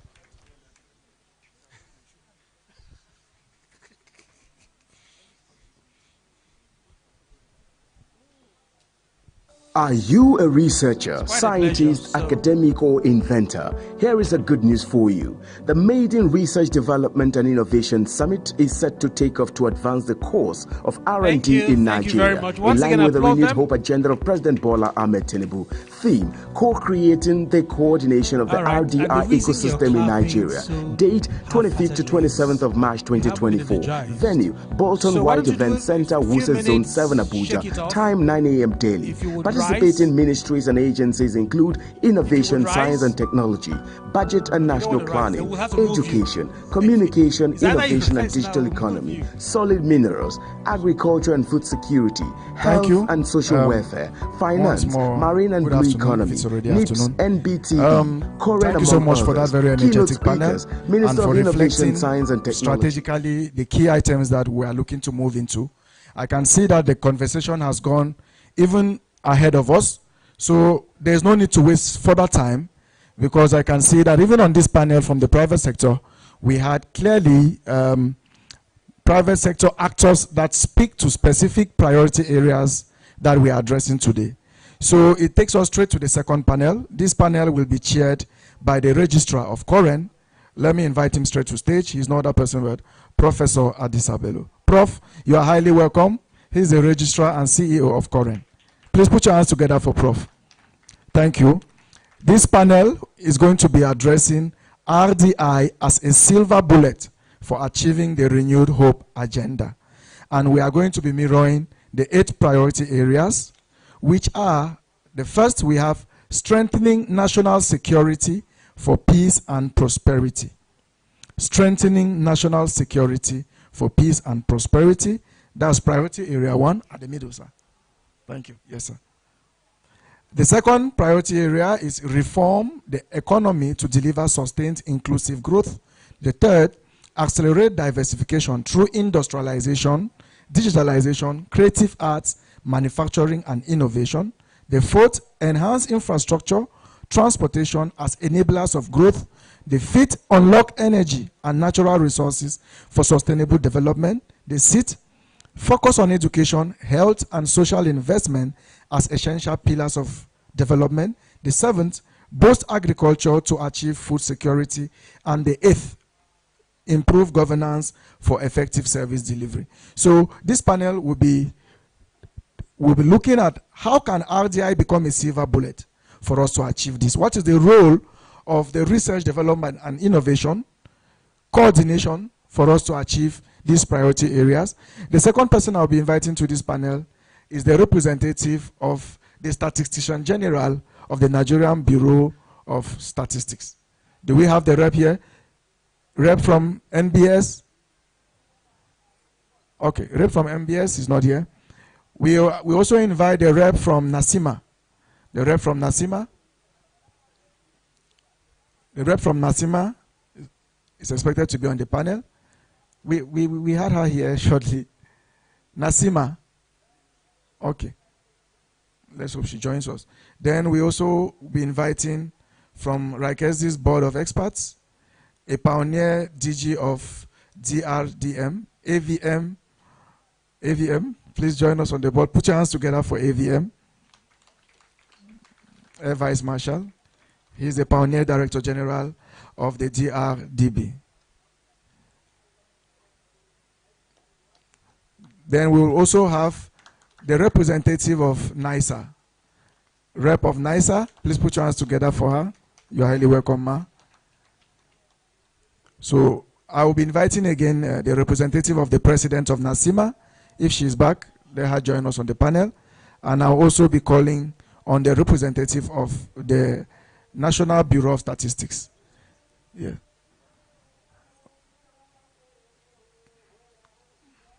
Thank you so much. So we will move straight into the panel. Let me introduce the concept and then invite you to take your opening addresses. So this panel, which is our third panel of the summit, is going to be looking at the RDI as a silver bullet for achieving the renewed hope agenda. And this panel is going to, so this panel will leverage on newly created RDI actors. So we believe that the newly created RDI actors are those who are here present for us. So the panel will leverage the newly created RDI actors here present to unlock the necessary RDI interventions along Nigeria's top 8 presidential priority areas, mirroring them as a rallying point. The expected outcome of this panel is to harmonize policy advice. So rapporteurs, please take note. The expected outcome is to harmonize policy advice to the relevant government MDAs. Some of the advices already came from the first panel. And this one will also bring out outcomes that will be relevant to government MDAs and the presidency on leveraging the RDI coordinated platform for Nigeria's global competitiveness. So it's a very clear, precise outcome. And we'll be counting on the 3 experts on our panel today to give us. I like the fact that they are just 3, so we can listen to them deeply and we can really take specific outcomes from here that will again engage us in the working group sessions that we are going to have after this. So the reshuffling will be coming up after this panel. We are going to reshuffle all the 8 sitting groups along the 8 priority areas of the president.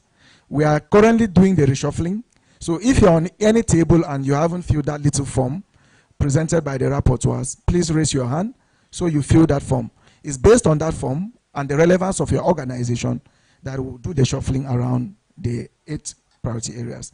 Without wasting much time, our panelists will have 5 minutes each to introduce how their organizations relate to the topic of today, RDI as a silver bullet for achieving the Renewed Hope agenda, picking or referencing any of the 8 priority areas that again speaks to their experience, expertise, or relevant organizations. You have 5 minutes. Let me begin from the chair of our panel, the CEO of Coren, Registrar and CEO of Coren. Sir, over to you.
the Ministry of Digital Economy, quite a handful of them, to ensure that we do not only register engineers, but we insist that for them to stay afloat, they must come to the fold with continuous professional development, which we are pushing our associations to ensure that we obtain. So, right within us... 1 minute, Prof. 1 minute. Thank you. Well, when we go to the question and answers, I think I'll be able to explain more. But suffice it to say that it is very important for us to share a platform to ensure that all our research and development initiatives are actually domiciled for us to be able to, if you like, have a handshake to ensure that the system progresses. Thank you very much. Thank you so much, Prof, for that very wonderful introduction. Please, a round of applause again for Professor Bello. Thank you so much for the work you do for us at RIKESD, and thank you for the work you do at Current. We'll come back to you to interact further. Let me move straight to our lady, representative of the CEO of NISA. Sorry, I didn't capture your name properly. Kindly make your introductions. You have 5 minutes and introduce how your organization speaks to our team of this panel. RDI as a silver bullet for achieving the renewed hope agenda. Over to you, ma. Thank you. Good afternoon, distinguished ladies and gentlemen. I am Yabo Lanrili. I'm representing the DG NISA. NISA is the Nigerian Institute of Social and Economic Research, not national, has been written on one of your banners over there. So we have our headquarters at Ibadan. We have other offices at the 6 geopolitical zones in Nigeria. So basically, NISA is a research institute under the Ministry of Budget and Economic Planning. And what we do, we carry out socio-economic research. We are an independent body. Our research activities are not influenced by the government. They are not influenced by our mother ministry. Our research activities are driven by science and data. So we report them the way they are. There are no external influence, specifically from government.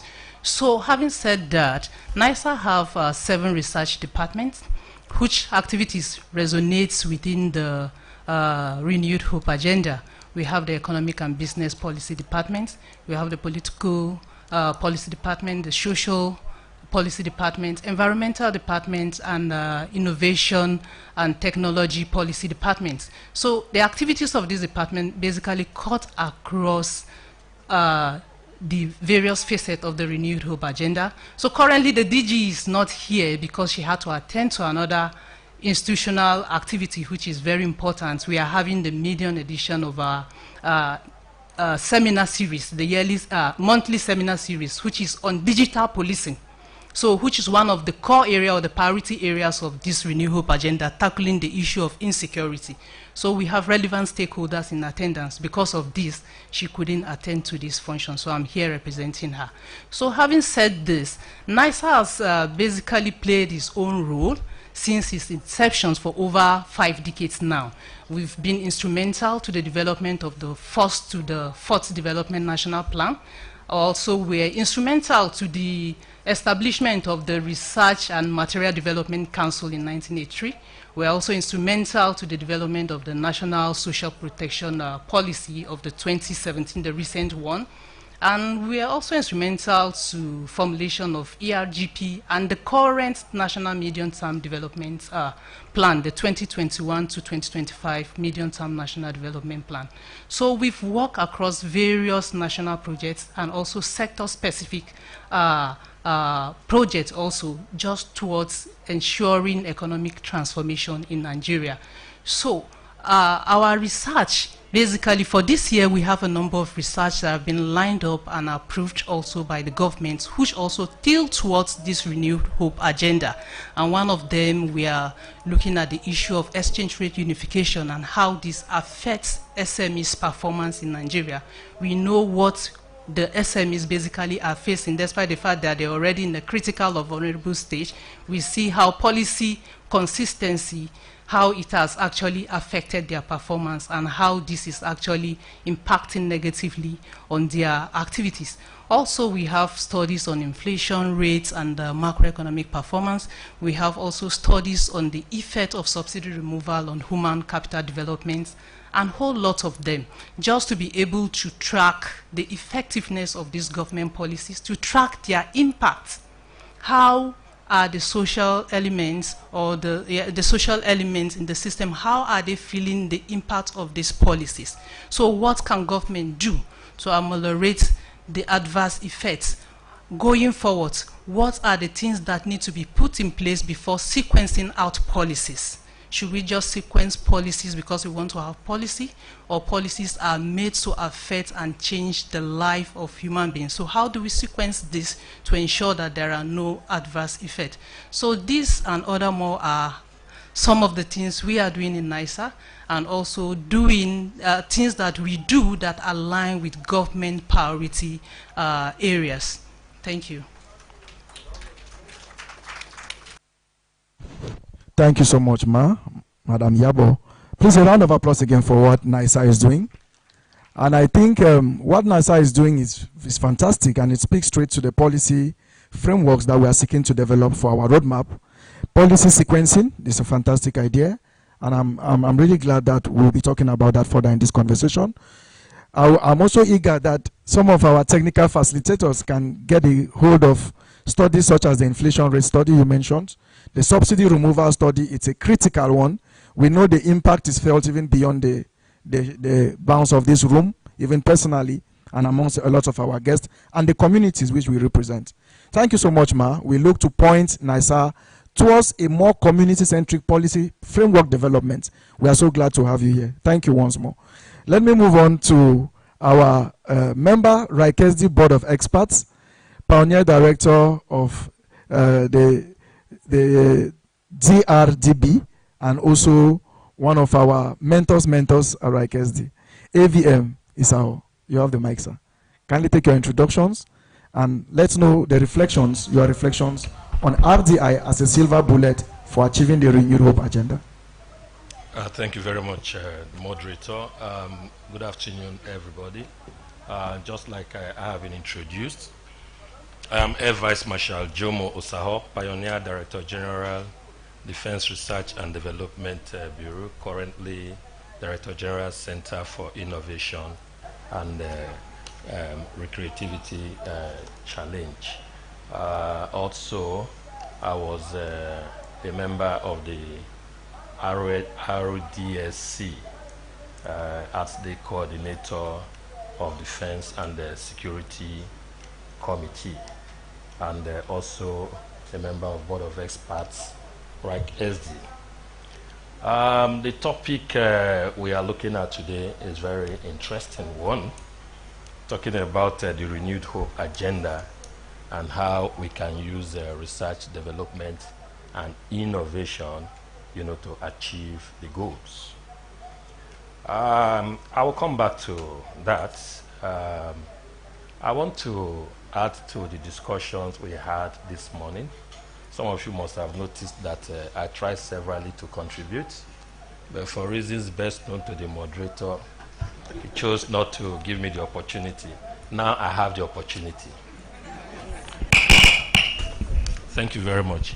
So, you see, talking about research, National Research Fund. Just 2 weeks ago, we had an Army seminar on research, development, and innovation. And the focus was on how, I don't know, whichever way. Okay. Thank you. And the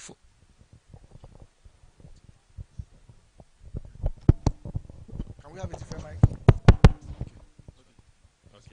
And the focus was on using research, development, and innovation to enhance the operations of the armed forces.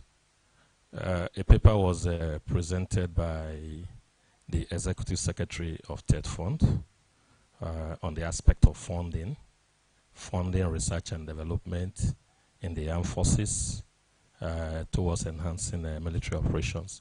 And I was one of the discussants. And here we are discussing National Research Fund, talking about research, development, and innovation. I know that the professors that handled the matter yesterday, they did very well.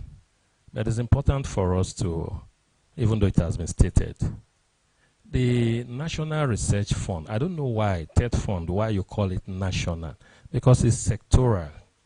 Sectoral, just for the tertiary institutions. Just here, we heard somebody from a private university saying that they are not taken care of.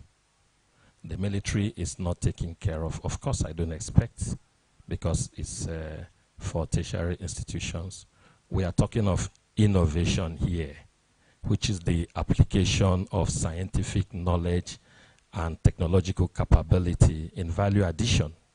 So many innovators are here with a lot of ideas that they know they can use scientific knowledge, they can apply technology, but where are they going to get the appropriate funding?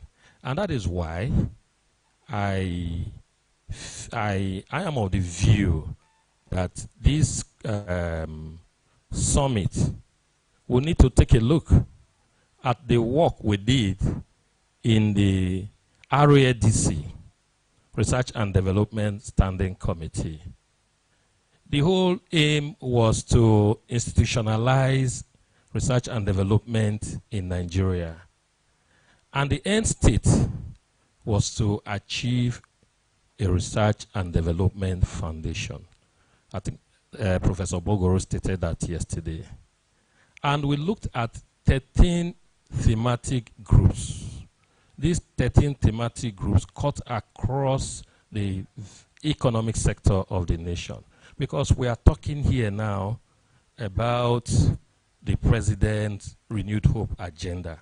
And this Renewed Hope agenda is hinged on achieving the nation's full economic potentials. And there's no way we can continue to do these things, you know, all this fire brigade approach. It must be done systematically. And research and development is what you will apply, and you will have a lasting solution. So what I said to the executive secretary, I told him, okay, now that all that you have is the National Research Fund, which you can apply only to tertiary institutions, and you can use it for other parts of the economy, other sectors of the economy, that you might need to revisit the findings of the RDSC. And good a thing, when the Academy of Science paid courtesy call on Mr. President, this issue of Research and Development Foundation came up. You see, no matter what we discuss here, if you don't have that foundation, you are nowhere. Yesterday, they talked about policy. We have STI policy, Science, Technology, Innovation policy.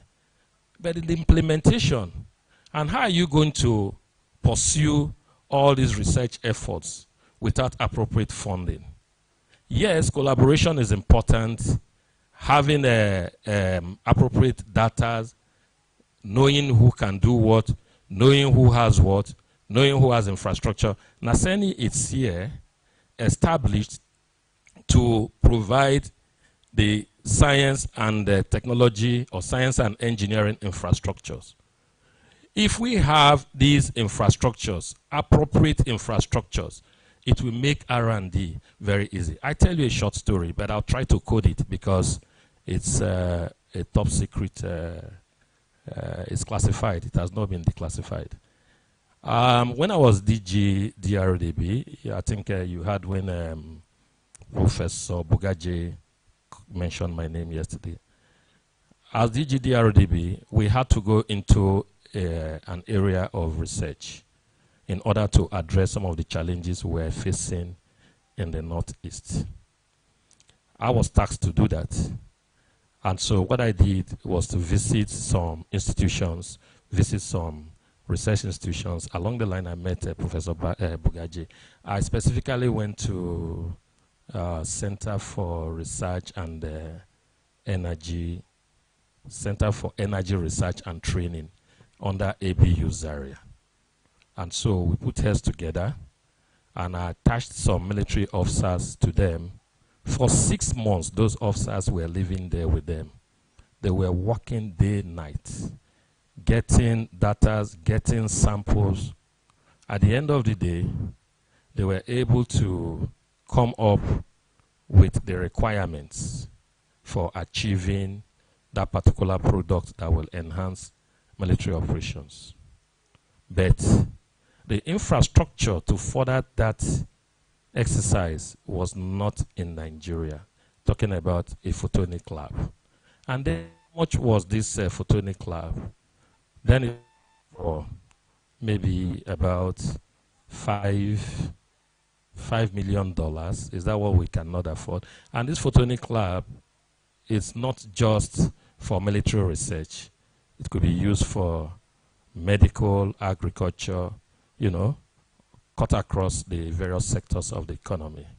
And because of that, because we needed to get that product to address some challenges we were having in the Northeast, we had to take it outside the country because we needed to use a photonic lab. And when we approached these people, they said it was not possible what we were, you know, coming to do, that they had researched and it was not possible. I went there first with the DA. Then I arranged for Professor Bugaje and my other team members, about 5 professors who went there. After discussions, we found out that if I used the example of distance to illustrate, they had worked on maximum of 10 meters. They tried to achieve 20 meters. It was not possible. We came with the desire to achieve 75 meters. And after discussion, we found out that it was feasible. And so they were excited. We got working. But again, by the time we worked out the project agreement, the MOU, they skewed the intellectual property to their side. If Professor Bugaje was there, when the document came, myself and Professor Bugaje, when we looked at it, and we said we're not going to proceed with this until this issue was addressed. We had to take it to the Chief of Defense Staff, to the Minister of Defense, to the Minister of Foreign Affairs, up to the President. There was a stalemate for about 6 months, 6 to 12 months. Our people were dying in the Northeast. Because for as long as you continue to look for technological solution, the enemy is not going to stop. The enemy is not going to wait for you. The enemy will continue to attack, and you are the one that will be suffering the consequence. Meanwhile, we had done everything, but because we didn't have the infrastructure. So it took more than 6 months or 9 months before we, you know, started up again, because Mr. President had to call their Prime Minister, and it was now something brought up at the level of foreign ministers. Then they now made it 50-50. They got 50 for doing nothing, just for having the infrastructure. So you see, we can talk and talk, we can have the intellectual property, we can have the knowledge, but there are key things that you need. In India, Defense Research and Development Organization, which is a sister organization as that of the one I was presiding over, we both signed the MOU on behalf of both nations. They have 50 laboratories spread across the countries. DRDO goes even beyond military research. They also go to other areas that, enhance national development, rail, mining, sustainable, so many areas. DRDO, Defense Research and Development Organization. Now, for example, they have this slogan, Make in India. Make in India. So Even if you are an investor coming to invest, or you have a product that you want to sell to their armed forces, and they know that this same product can be domesticated in their country, they are not going to buy from you. They will encourage you to set up the facility. When you set up the facility and you have started production, are you going to take it back to your country? No. Everything will remain there. Make in India. And there's also patronage. You know, as I'm listing these things, I'm also linking them to some of the challenges we have. Patronage, products of indigenous R&D, to what extent? Even in the armed forces. Even in the armed forces, I remember some of our products, like the meals ready to eat, which we painstakingly researched into. Because our soldiers, sometimes when they are going for some exercises, they need to have the meal ready to eat, compo ration, that is supposed to last. The compo ration shelf life is about 1 year, 2 years. And we cannot, as a nation, continue to buy compo ration from India, from America. What about the aspect of national prestige? What about the content that could affect the performance of your troops? So we felt it was necessary for us to identify some Nigerian manufacturers, and we jointly produced it. And it was an excellent one.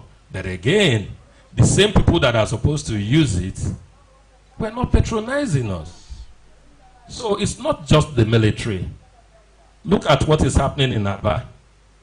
Somebody will know that this shoe was made in Aba, but because of the mindset that I cannot be wearing made in Aba, I have to wear an Italian shoe, then you will prefer that it was written, you know, made in Italy.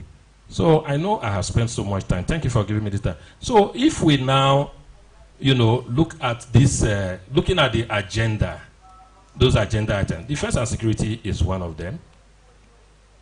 Yesterday we talked about all these Asian tigers. They had agendas. At every level of their development, they had agendas.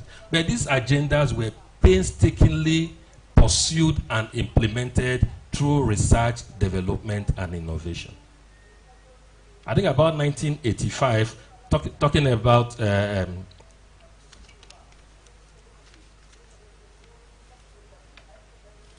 about Singapore. I think about 1985, they had their first, you know, something like small recession. And what did they do? They set up an economic committee. And this economic committee, in their paper, they made a recommendation that they should move away, you know, from the kind of manufacturing they were having then to high-tech activities and services. Okay. So they did that, and they established a national science and technology agency that was to drive that process. So in 1990, they did that. Then in 1991, they came up with a 5-year science and technology plan. This plan, they have re-rolled it, you know, over the years. I think between then and now, they have had about 4. They've had about 4. When it started, the budget was about $2 billion. And as of 2020, it was about $19 billion. You know the transformations that they have had. So I want to suggest that this renewed hope agenda should be properly scrutinized under research and development, and all that we need to do, we should carry out appropriate research, development, innovation. It's not just to set up committees, coming up with policies that are not workable, policies that are not implementable. So we need to look at what needs to be done. Using RDI, research, development, innovation, set timelines. These timelines with focus targets. review them over time. Some of the problems we have with some of our national agencies are individualistic approach. When somebody becomes, I'll give just 30 seconds please. When somebody becomes a DG of an establishment, he comes with his own personal interests. He uses his interests to define the mandate of the organization. So in this committee, let us be able to articulate a national R&D mandate and approach. And we can start that with the thematic groups. And I think, again, that the end state should be, the formation of a national R&D foundation. Thank you very much. Please, a round of applause. Please, another round of applause for AVM Isaho. Thank you so much, sir. I actually gave you so much time because we are talking about a critical issue of our economy, issues of national security. You don't need to be a genius today in Nigeria to know that the insecurity we face is an economic warfare. So we, at the RDI Coordination Summit, we take it very seriously.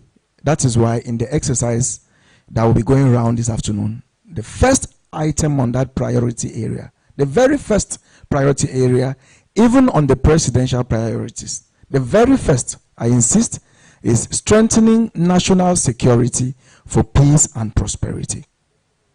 It is in the interest of everyone present and your institutions that there is peace in Nigeria. That is the only environment in which our roadmap can strive. As we are seated here now, if one of us gets taken out of here, the summit could be almost over. And the future of what we are trying to create, to co-create, could be lost. So insecurity is a critical, essential element, is the foundational catalyst of any form of development. If we cannot co-create that secure environment, then we cannot build on it. That is why we had to give AVM so much time to listen to the experience he's sharing, some of the projects he has undertaken. I mean, I don't know where to start from. And permit me again to just take it round from you again, because there are question marks in everyone's head. But I want you now, with the experience, having to mention things like having the corporation being imported. So we have our troops, when they are at home, they live on their swallow and jollof rice, and when they're on field, you're giving them an imported version of it. So many of the challenges you faced, the lack of a photonic lab.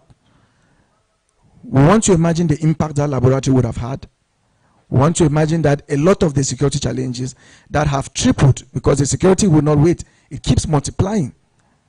And how do we, and we know that food insecurity is linked to insecurity. So we have a lot of food insecurity experts and institutions from our Ministry of Agriculture, Agricultural Research Council. We are going to be putting some of them around this group 1 because we want to find a link.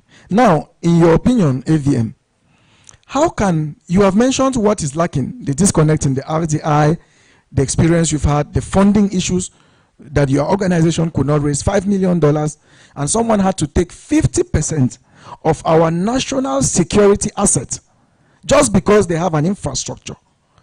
And all the institutions of research and infrastructure development, some of them are here present. So pointing to this very first priority area, what can the RDI community seated here today, what are the practical 1 or 2 low-hanging fruits that we can adopt or that we can discuss on further for us to be able to address some of the issues you have painfully mentioned that have plagued our Defense Research and Development Bureau? Thank you very much. I think the low-hanging fruit we can consider, it's what I discussed with the Executive Secretary of TED Fund.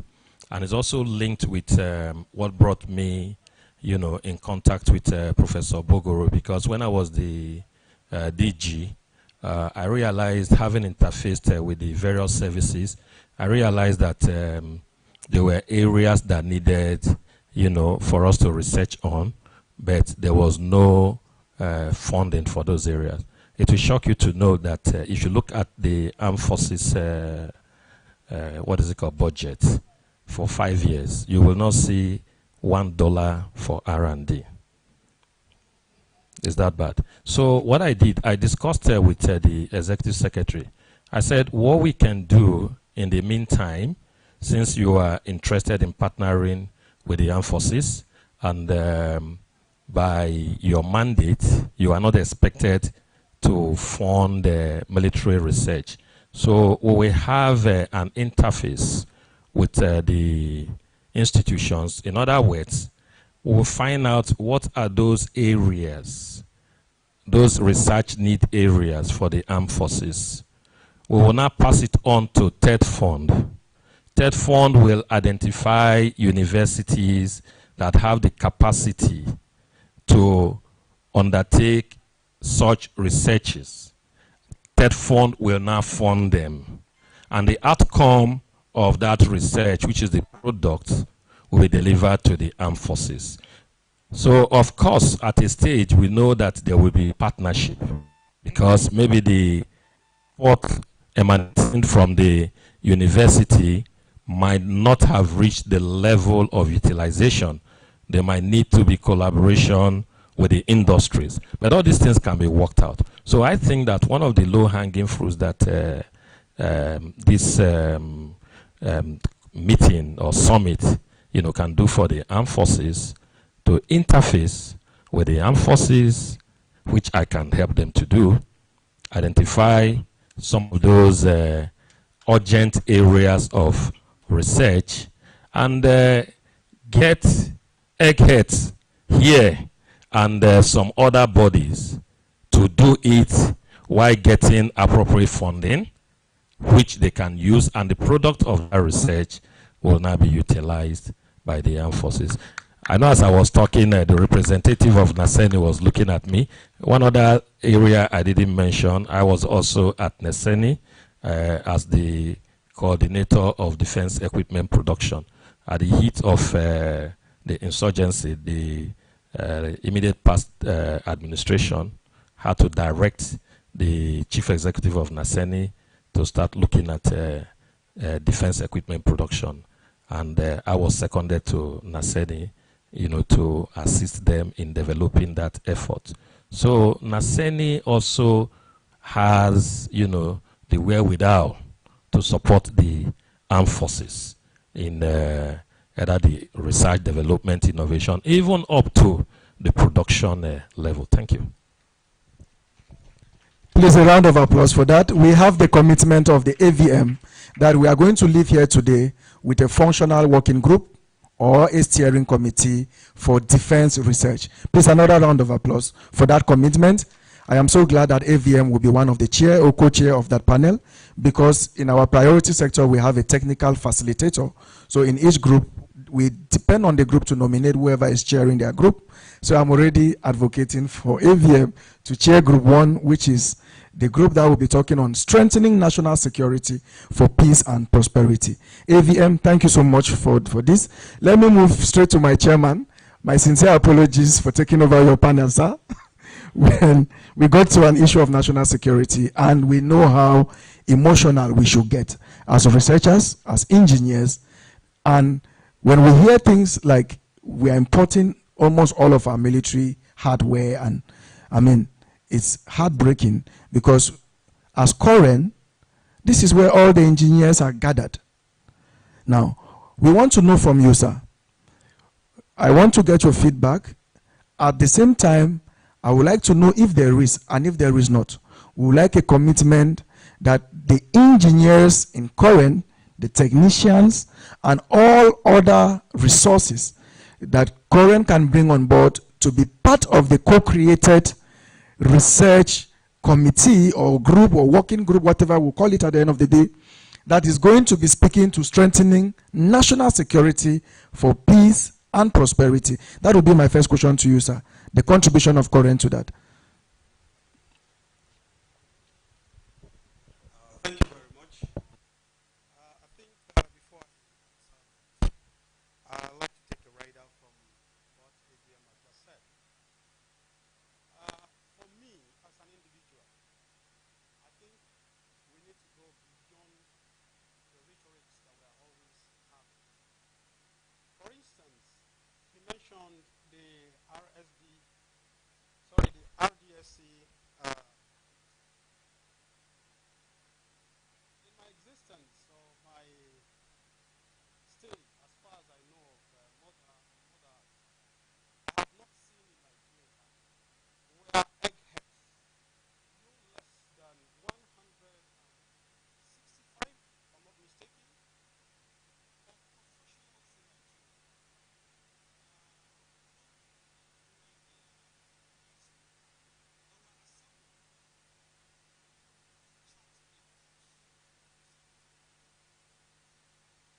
inherent problem that we all have.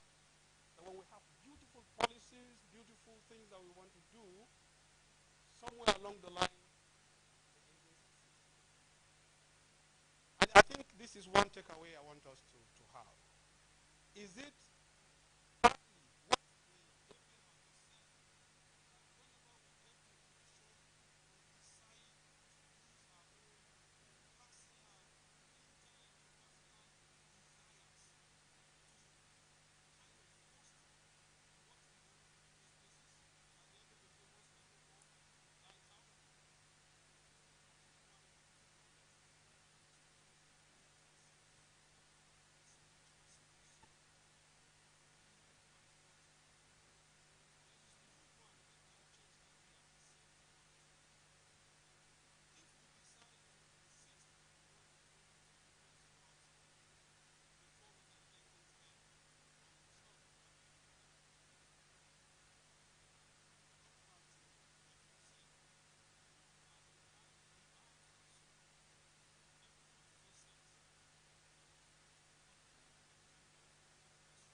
result-oriented engineers and engineering practitioners.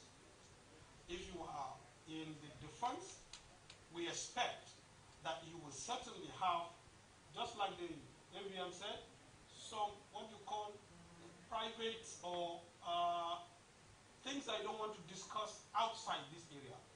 We have had situations where people are caged to ensure that they get a result and the result is used even where they don't even know. We have had it.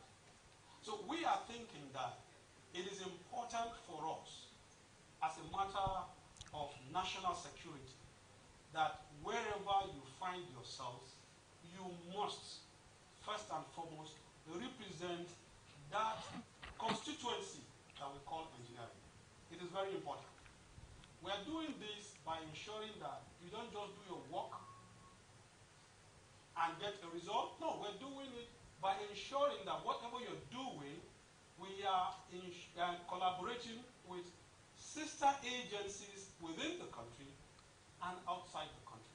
It may interest this gathering to know that last year, with the little efforts we're doing in Korea, Nigeria was recognized by the League of the International Engineering Alliance as a member of the Washington Accord. And this simply means that apart from us energizing ourselves to raise the standard of our country, we can actually do it even outside this space. The external or so-called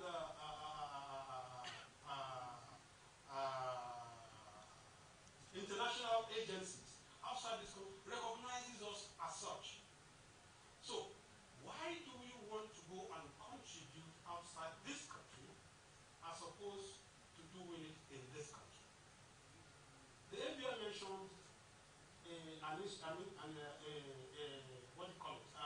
An equipment that we have to go outside this country to do, to go and use for the purpose of research. The Oshogo machine tool was created purposely for this kind of issues. But again, where is Oshogo machine tool today? Again, the engines are switched off. So let us ask ourselves, what exactly is causing this? What is causing this? I'm sure we'll go beyond this. Thank you so much, Prof. Thank you. A round of applause for Prof for giving us those wonderful remarks. I will come back to you for your closing. Let's move straight beyond the panel. Madam Lebo, now I can see there is a common issue here. You can see that one of them is our organizational protocols, the bureaucracy, what our moderator earlier, that a team of our field experts are put through a program for 6 months, for months, without even seeing their families. The outcome of this program leads to the recommendation of the use of a photonic lab, and for us to even adopt that recommendation, it takes another 6 months. Mind you, within this time, we are losing resources, national assets. We are losing our communities to the hands of bandits. You know, if we are not manufacturing any defense weapon, if you are using these tools even to protect yourself and you constantly have crises, whose business is flourishing? The manufacturer of that weapon. Africa has no business with war if we don't make weapons. That is the truth. Maybe classified. And so, please, NISAL needs, it's a social warfare. The bureaucratic systems that implement our research or that govern the decision makers, how difficult it is to get to them. I will tell you just briefly that it took us a very heavy manpower and weeks of follow-up for us to get almost 200. Yesterday we were at 187. And we have some new people here today. So what are we going to do differently? How can NISAL intervene? Coming from that social perspective, social development perspective. Thank you, ma'am. Well, thank you, moderator.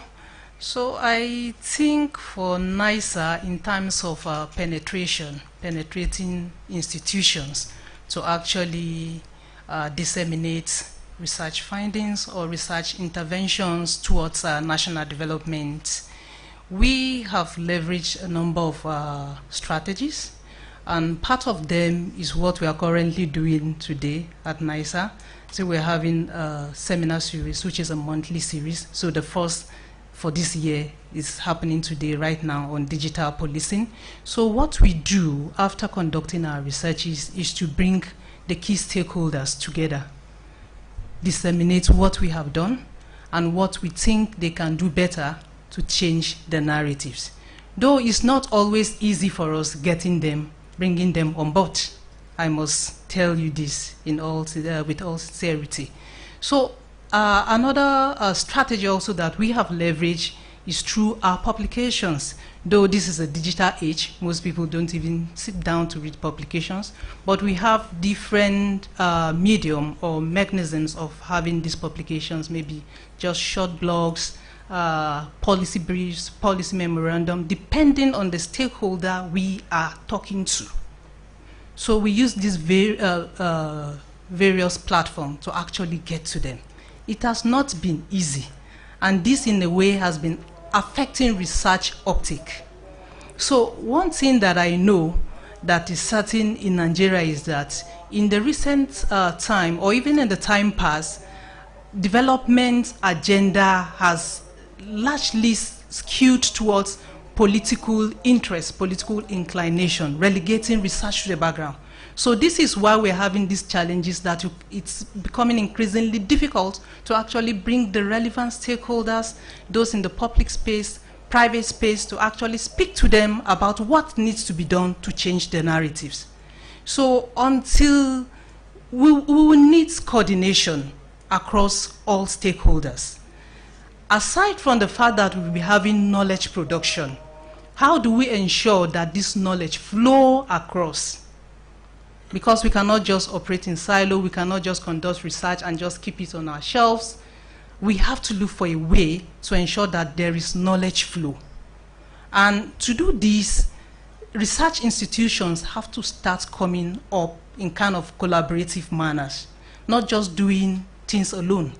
Like this research we just did on digital policing, perhaps we'll have involved the engineers also to join us as part of this to bring their innovation. We are from the social angles. We need people from the pure sciences to bring their own intellect also into fore. So these are the type of things that we need going forward. We need this synergy. We cannot just operate in silos. And aside from that also, the issue of local content, the speakers also have already spoken about it, is quite important. Because if there is no knowledge uptake, then whatsoever we're doing is in vain. So we need government policies in this direction. We have the local content development, which actually supports the petroleum sector. I don't know whether that is obtainable in other sectors of the economy. So we need it ingrained in our national policies, because if we don't believe in ourselves, who will? So we just have to have a way in such that innovations that are produced locally are uptaked locally. We just have to believe in ourselves. So these are some of the few points I will raise now. Thank you. Thank you so much, Ma. Please a round of applause for that.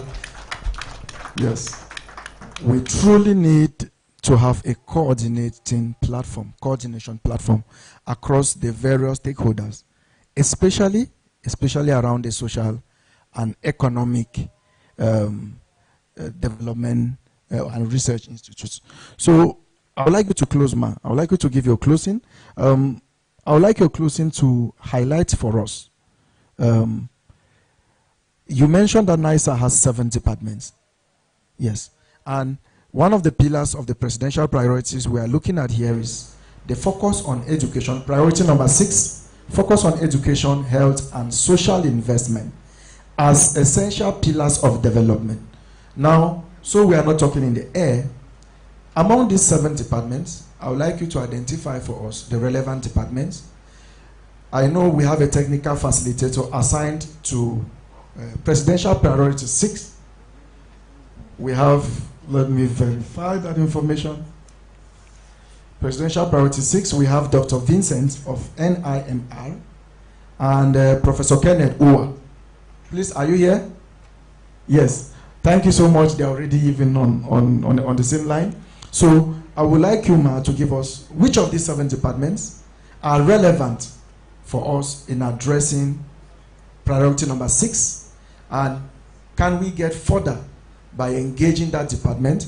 We have facilitators already on that team. We are going to constitute other people around that team. I hope you will be one of those teams as well, so that we can come out of that particular group with a specific outcome in collaboration with NISA, that particular department that is responsible, so that we can co-create at least one achievable low-hanging outcome from this. Thank you, Ma. Okay, so at the forefront of human development, human capital development, because that very priority point you mentioned resonates within human capital development. So at the forefront of that, we have the Human Capital Policy Department and the Social Policy Department. These 2 departments, actually their work somewhat interwoven, such that they deal with issues around education, health, and youth employment and the rest. So these 2 departments, I believe, we play a strategic role addressing this very particular agenda. Thank you, ma'am. So, any words, closing remarks? Oh, sorry, please. So, from NISA, NISA is part of the large research community in Nigeria. One of the challenges I think that is peculiar to all research, to the Nigerian research ecosystem, is funding the rest. We can have this regulatory framework. I saw an act on research council that has been passed in 2022, so I don't know whether that's been implemented, but we need a framework that will bring this body together to oversee that our activities, our mandates don't overlap, and that we are collaborating each other, we are complementing each other. It's not that we are competing towards towards national prosperity, and to ensure that we don't also work in silos, and to ensure that there is adequate funding for research, development, and innovation in Nigeria. Thank you so much, ma'am. Please, a round of applause again for her. Let's move to our chairman, Registrar of Current. One last question, and I also invite you to take some remarks before we invite 1 or 2 questions from the group. We might not take so many questions because all what we are discussing is to open our minds into the group working sessions. So a lot of your opinions will be shared at group level, but we will still give an opportunity for 1 or 2 people, and I have some people in mind, but some hands could still come up. So, Prof, on the side of current, Madam mentioned regulatory frameworks as key. You are the chairman sitting on a huge regulatory framework for engineers. And a very common, I am happy that there is a committee already addressing that. That's the National Skills Committee, which is speaking to artisans and craftsmen. So I would like you, sir, to tell us how is that committee performing? What are some of their undertakings? What can we do to mirror what they are doing? And also, how do we collaborate? Because in my opinion, these people represent one of the largest population of our economy. We have at the very top a few nobility, privileged, or those in leadership positions. We have a diminishing middle class in Nigeria, which is almost going out completely. Back then, we knew teachers as part of the middle class. Today, you can't say teacher is in the middle class. He has fallen below even. Then we have the silent majority. I call them silent because they don't talk too much. We are here doing all the talking. You know, they don't really talk too much, but if we cannot carry them along the agenda of development and sustainable development to that effect, we can be rest assured that when they start talking, we are not going to like the music that they are going to bring for us. So how do we carry along this silent majority? Particular emphasis coming from Korean for the artisans. Excuse me. Thank you very much. First and foremost, I think we need to understand that regulatory body. Most of the activities of Korean are hitherto carried out here in Abuja.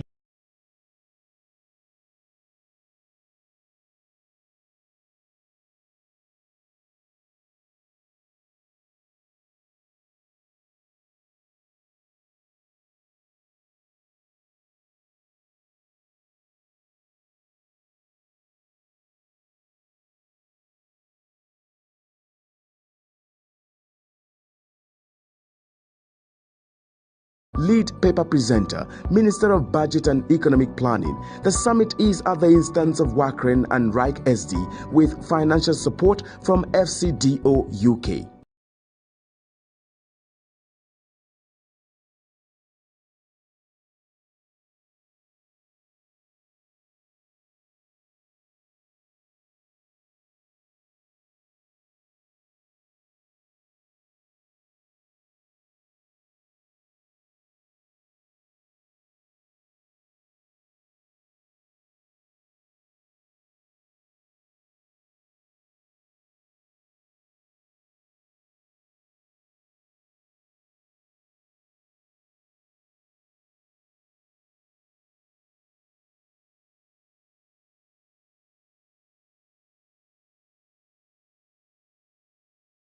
the artisans. We have over 1 million on our register. Again, what we do is that with the state technical committees, here we involve government, we involve security agencies, we involve professionals who are private sector to ensure that the activities of current for regulatory purposes, including whistleblowing, are gotten across to the nooks and crannies of the country. So I can assure you that we have the manpower that we can mobilize to ensure that this platform that we're discussing now, and in each of the committees that you have, we can actually give you engineers, technologists, technicians, and craftsmen that can partake in those committees. Yes, sir. You can agree with me that we are already working here. You can agree with me that we are already working here. So that's on that. So my take home or disciples, I'll call them disciples. We need to have disciples that can go out there and take up the jacket to do the job, irrespective of what they are going to gain. Yeah, in the process of development, we're likely to lose some things. But the gain is what we should focus on. And I think that is my take home from here. Thank you very much. Please a round of applause for Prof. Thank you so much, Prof. We need to have disciples that can take whatever we are discussing here today further. That is why we are key that we have actionable items, key outcomes that we can leverage immediately, the lowest possible hanging fruit. And we want to re-emphasize your commitment to provide us engineers for all. We need engineers to engineer them further. Thank you so much, Prof. We are glad to have the commitment of Coren. Another round of applause for the registrar. Finally, back to our AVM. Sir, the issue of the RDSC, you know, Professor Bello said, we shouldn't leave our research works on pieces of papers, on websites, on journals. Now, we have a research that has been done by a fantastic team, because I will know that for you to have been in that team is a fantastic team. I've never seen you in a team that didn't perform. So we want to know what was the performance of that team, the RDSC. And if there are still these outcomes that came out of that initiative that were not adopted, what were the best of them? What were the lowest of them? So that as you lead this working group, we can begin to put those ones through a lens as a draft for us. These people have done so much work. We don't want the work. We can't start inventing the wheel. We want to take from somewhere. And we want to lean on the shoulders of those who have done this before us. You know, we are not claiming we can do it all. You can see that setting up almost 20-something institutions to form our LOC, we have discussed a lot of this across. So we don't want to start afresh, because it's a very long, far, and almost looking impossible journey. But we believe in that presidential agenda to give us a renewed hope, and we can't have hope without the people. It now brings me to the question on local content, and in respect to our defense institutions, in respect to our military, police, paramilitary. So what came out of the RDSC that we can leverage on? Thank you, sir. Thank you very much. Some of the lessons learned from that RDSC are one, the need to develop database of capacities, competence, and RDI infrastructures. When we went to the universities, because all the thematic groups went on tours of industries, universities located within some specified states. Some of these industries, talking about defense and security, production and competence or capacities, I found out that some industries that are established for civil productions also have capacities to venture into military production. But you know, the problem with military production is that it's not what you produce on the shelf. You must be sure of patronage and the need. And that is why some industries that have these established capabilities and they have not interfaced with the military, they are not able to comment. So what we realized now, or what we did, was to compile list of those industries that have some of those specific capabilities, and we sent them to the armed forces. So when the armed forces is researching into a particular area, they know the universities, the industries to go to. And I think that that is one thing that this summit and RIC SD should do. Data, just have the database of competence and infrastructures. Because there's no need reinventing the wheel. There's no need going to buy. You heard what Professor Bogaji said yesterday when we bought the 3D printer. I think I was one of the first people to acquire 3D printer in Nigeria for the defense. So why would Kaduna Polytechnic now procure another one, or Naseni or whatever, when you can leverage on what we have? So that is very important. And I think in rounding up, I will just remind us of some of the things that happened, why we really need to take this effort seriously. During the Second World War, when the Germans prepared ammonia gas against the British forces, what the government did was to assemble scientists, professors, researchers, to come up with a counter. And they brought them together and they came up with a counter.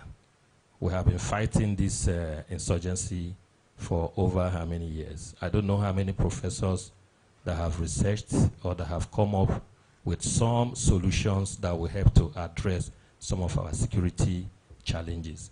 Again, years back, when Pakistan wanted F-16, they paid 100%. What the Americans did to them was to, instead of supplying them the fighter aircraft, they gave them wheat, food. They said they were not entitled to F-16, and that what they required was food. They shipped to them wheat. But what did they do? It was a starting point, and they spoke to themselves that they needed to do something. They went into partnership with the Chinese, and today they are manufacturers of fighter jets. So we need to have a holistic approach to research, development, innovation in all the sectors of the economy, and that's why I talked about this, institutionalizing R&D. And I said we could start this. We could start this with the 13 thematic groups. The roadmap there must be a roadmap. And this roadmap must be backed by a policy framework which will give guidelines on funding, prioritizing R&D efforts, infrastructural development, and collaborations. Because we talked about the triple helix, even some are saying quadruple. The government, the research agencies, the industries, and maybe the community or the end user in this case. And above all, this is what I have also said, there must be a well-defined goals and timelines. Achievements of set goals must be measured within given timelines. Like I said, this is to avoid a situation whereby individual interests overshadows national interests and set goals. Thank you very much for this opportunity. A massive round of applause for our panel. Thank you so much. We will not take any questions because of time. We want to move into the activities before we go for lunch, because if people go for lunch, we might lose the enthusiasm in the room. So please keep your questions for conversations within the groups, and after or within the group sessions, we can do networking among the members of each group. Thank you so much. Please, a massive round of applause for this very experienced expert high-level panel chaired by our Korean registrar, having our board member, AVM Osaho, and also having with us from NISA, Madam Yabo. Thank you so much. And please, we can have a group picture. Moderator, are you joining us? Please, group picture, please. Maybe in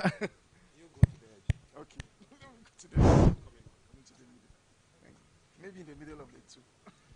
Are you a researcher, scientist, academic, or inventor? Here is a good news for you. The Maiden Research Development and Innovation Summit is set to take off to advance the cause of R&D in Nigeria, in line with the renewed hope agenda of President Bola Ahmed Tinubu. Theme, co-creating the coordination of the RDI ecosystem in Nigeria. Date, 25th to 27th of March 2024. Venue, Bolton White Event Center, Wuse Zone 7, Abuja. Time, 9 a.m. daily. Participating ministries and agencies include innovation, science and technology, budget and national planning, education. Component of today's proceedings.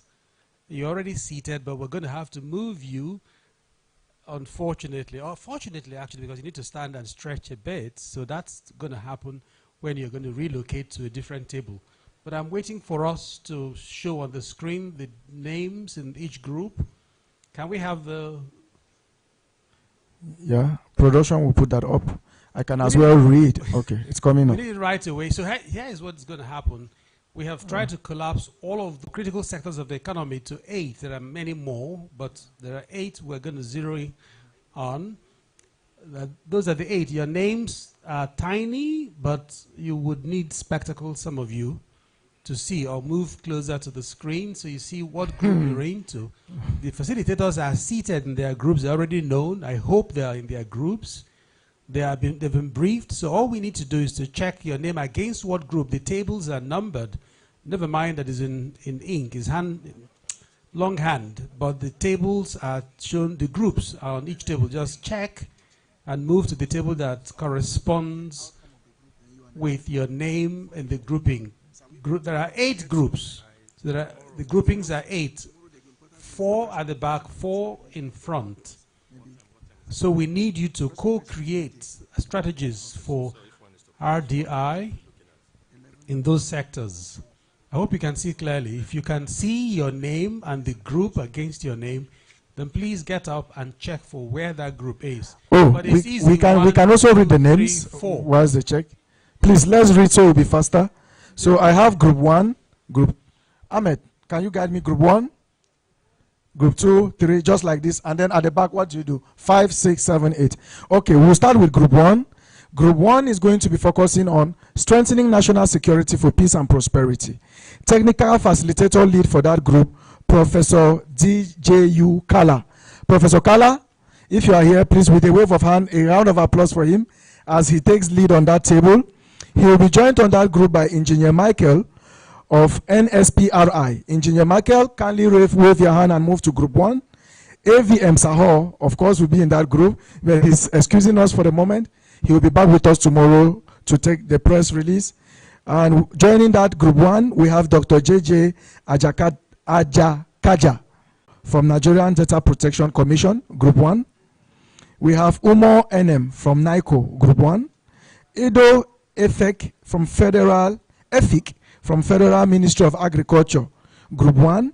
We have Mohammed Jamila from NBMA, Group 1. We have Owecho Onoja from FME Abuja, Group 1. We have Professor Gloria Chukwedebe from Federal University of Technology, Owerri. Federal University of Technology, Owerri. Then we have finally for Group 1, Professor Amina Batangarawa. Sorry for the pronunciation. From Base University. Please join Group 1. Over to Group 2. Group 2 will be discussing on the reform the economy to deliver sustained inclusive growth. The rapporteurs stay on the groups to which you belong, and when they sit on the group, you get the technical facilitator and another group leader to hand them over the priority areas and the templates for the discussing outcomes. So group 2 will be led by technical facilitator Dr. C.U. Ogona. Dr. Mrs. C. Yoguna, she's there already.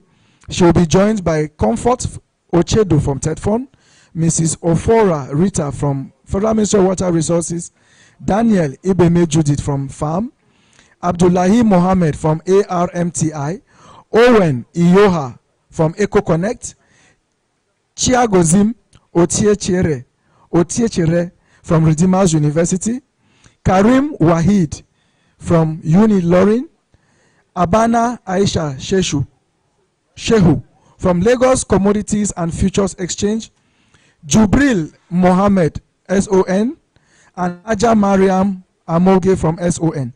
Please move on to Group 2. Group 3. Group 3 will be led by Dr. Shoyombo Ayola John. Group 3, Dr. Ayola John, please with a wave of hand, you will be leading technical facilitation for Group 3. Thank you, you are there already.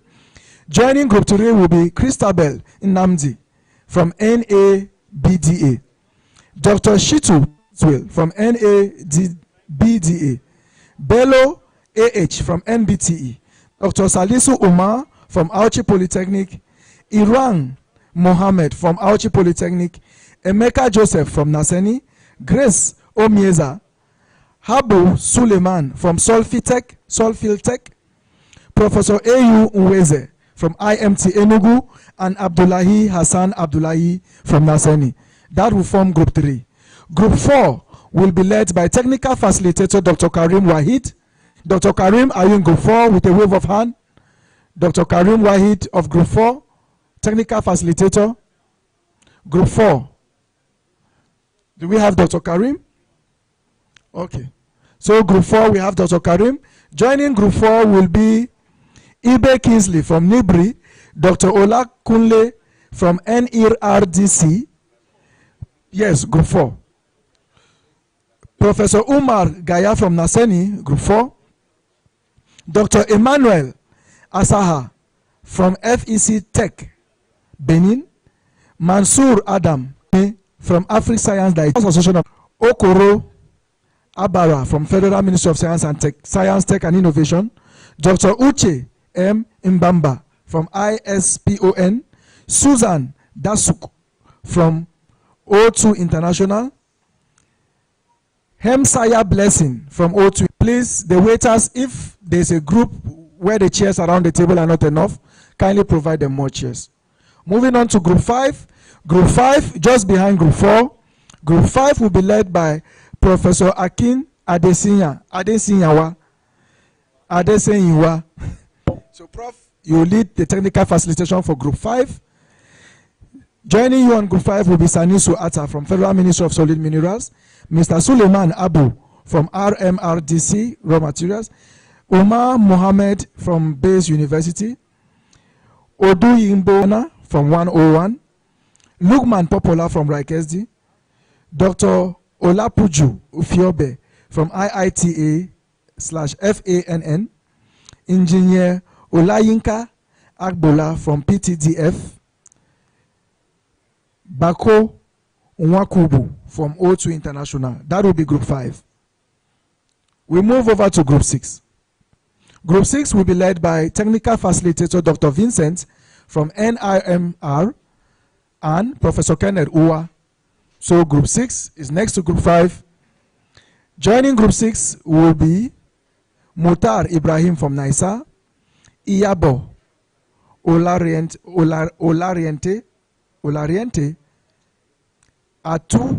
Atuluku Ruth, Abimbola Oni from NUC, Suleiman Jamilu from NUC, Dr. Olushola DA, as Abisola Adams from NBMA, Engineer Marquin from NBRRI, Akpata Joseph from MTN Foundation. That will form Group 6. To Group 7, led by Technical Facilitator Professor T.S. Olugbemi. Right. Joining Group 7 will be Muntaka Haruna Abdul Karim from African Research, from ARCN, Agricultural Research Council of Nigeria.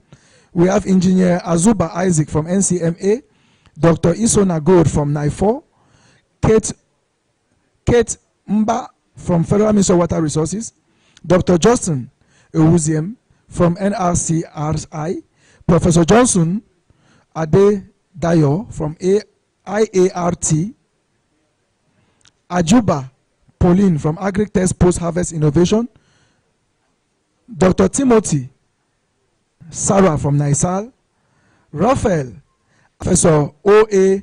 Adepoju from GSU, Lawal Idris Bijiwa from HUK Poly, Dr. Kabiru Mwazu from NARRT, NARICT, Osokunle Abdul Maje Abiodun from Federal Poly Bauchi, from ABU Zaria, Michael Maman Dagri from Federal University of Kashere, Zaharadin Deni from LC, Nkwen Chizoma from O2 International will form Group 8. Ahmed, I need your attention. We have plenty of people who have not heard their names. Please, moderators, go by them, give them the mic. I will appoint them to a group and then you will do the addition later. I know we have the president of livestock here, so he should join full security. Kindly join Group 7. Yes, sir. Please rise and let's know your... Oh, we missed you. Okay. Please stay where you are.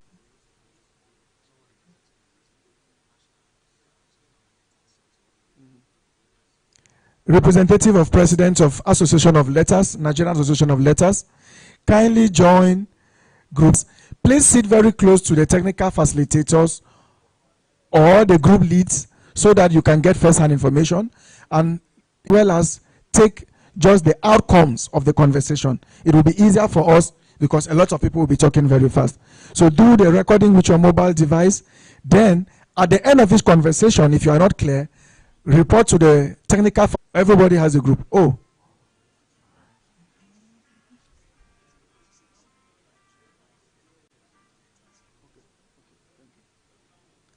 Thank you, ma. Nigerian Academy of Letters. No group.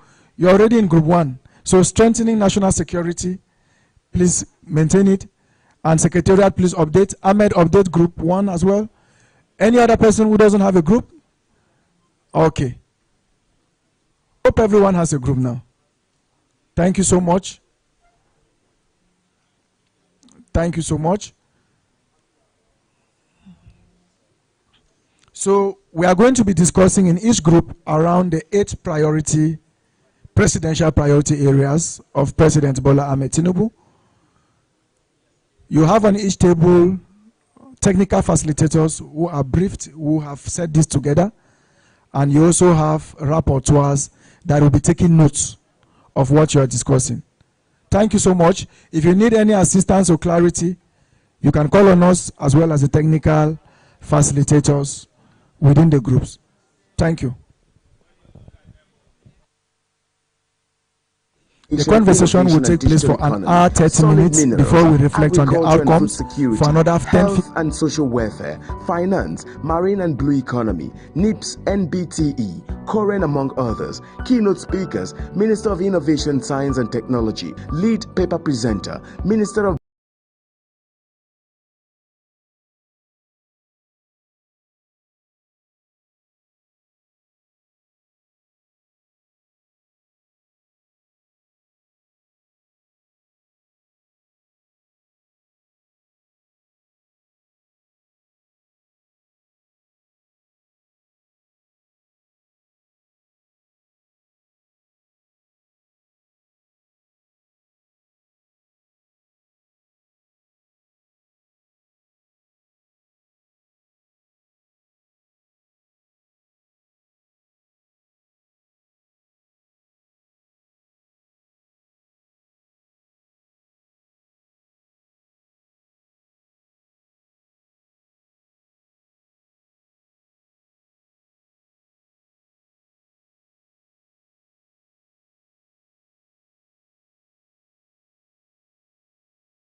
Are you a researcher, scientist, academic, or inventor? Here is a good news for you. The Maiden Research Development and Innovation Summit is set to take off to advance the cause of R&D in Nigeria, in line with the renewed hope agenda of President Bola Ahmed Tinubu. Theme: co-creating the coordination of the RDI ecosystem in Nigeria. Date: 25th to 27th of March 2024. Venue: Bolton White Event Center, Wuse Zone 7, Abuja. Time: 9 a.m. daily. Participating ministries and agencies include Innovation, Science and Technology, Budget and National Planning, Education, Communication, Innovation and Digital Economy, Solid Minerals, Agriculture and Food Security, Health and Social Welfare, Finance, Marine and Blue Economy, NIPS, NBTE, Koren, among others. Keynote speakers: Minister of Innovation, Science and Technology, Lead Paper Presenter, Minister of Budget.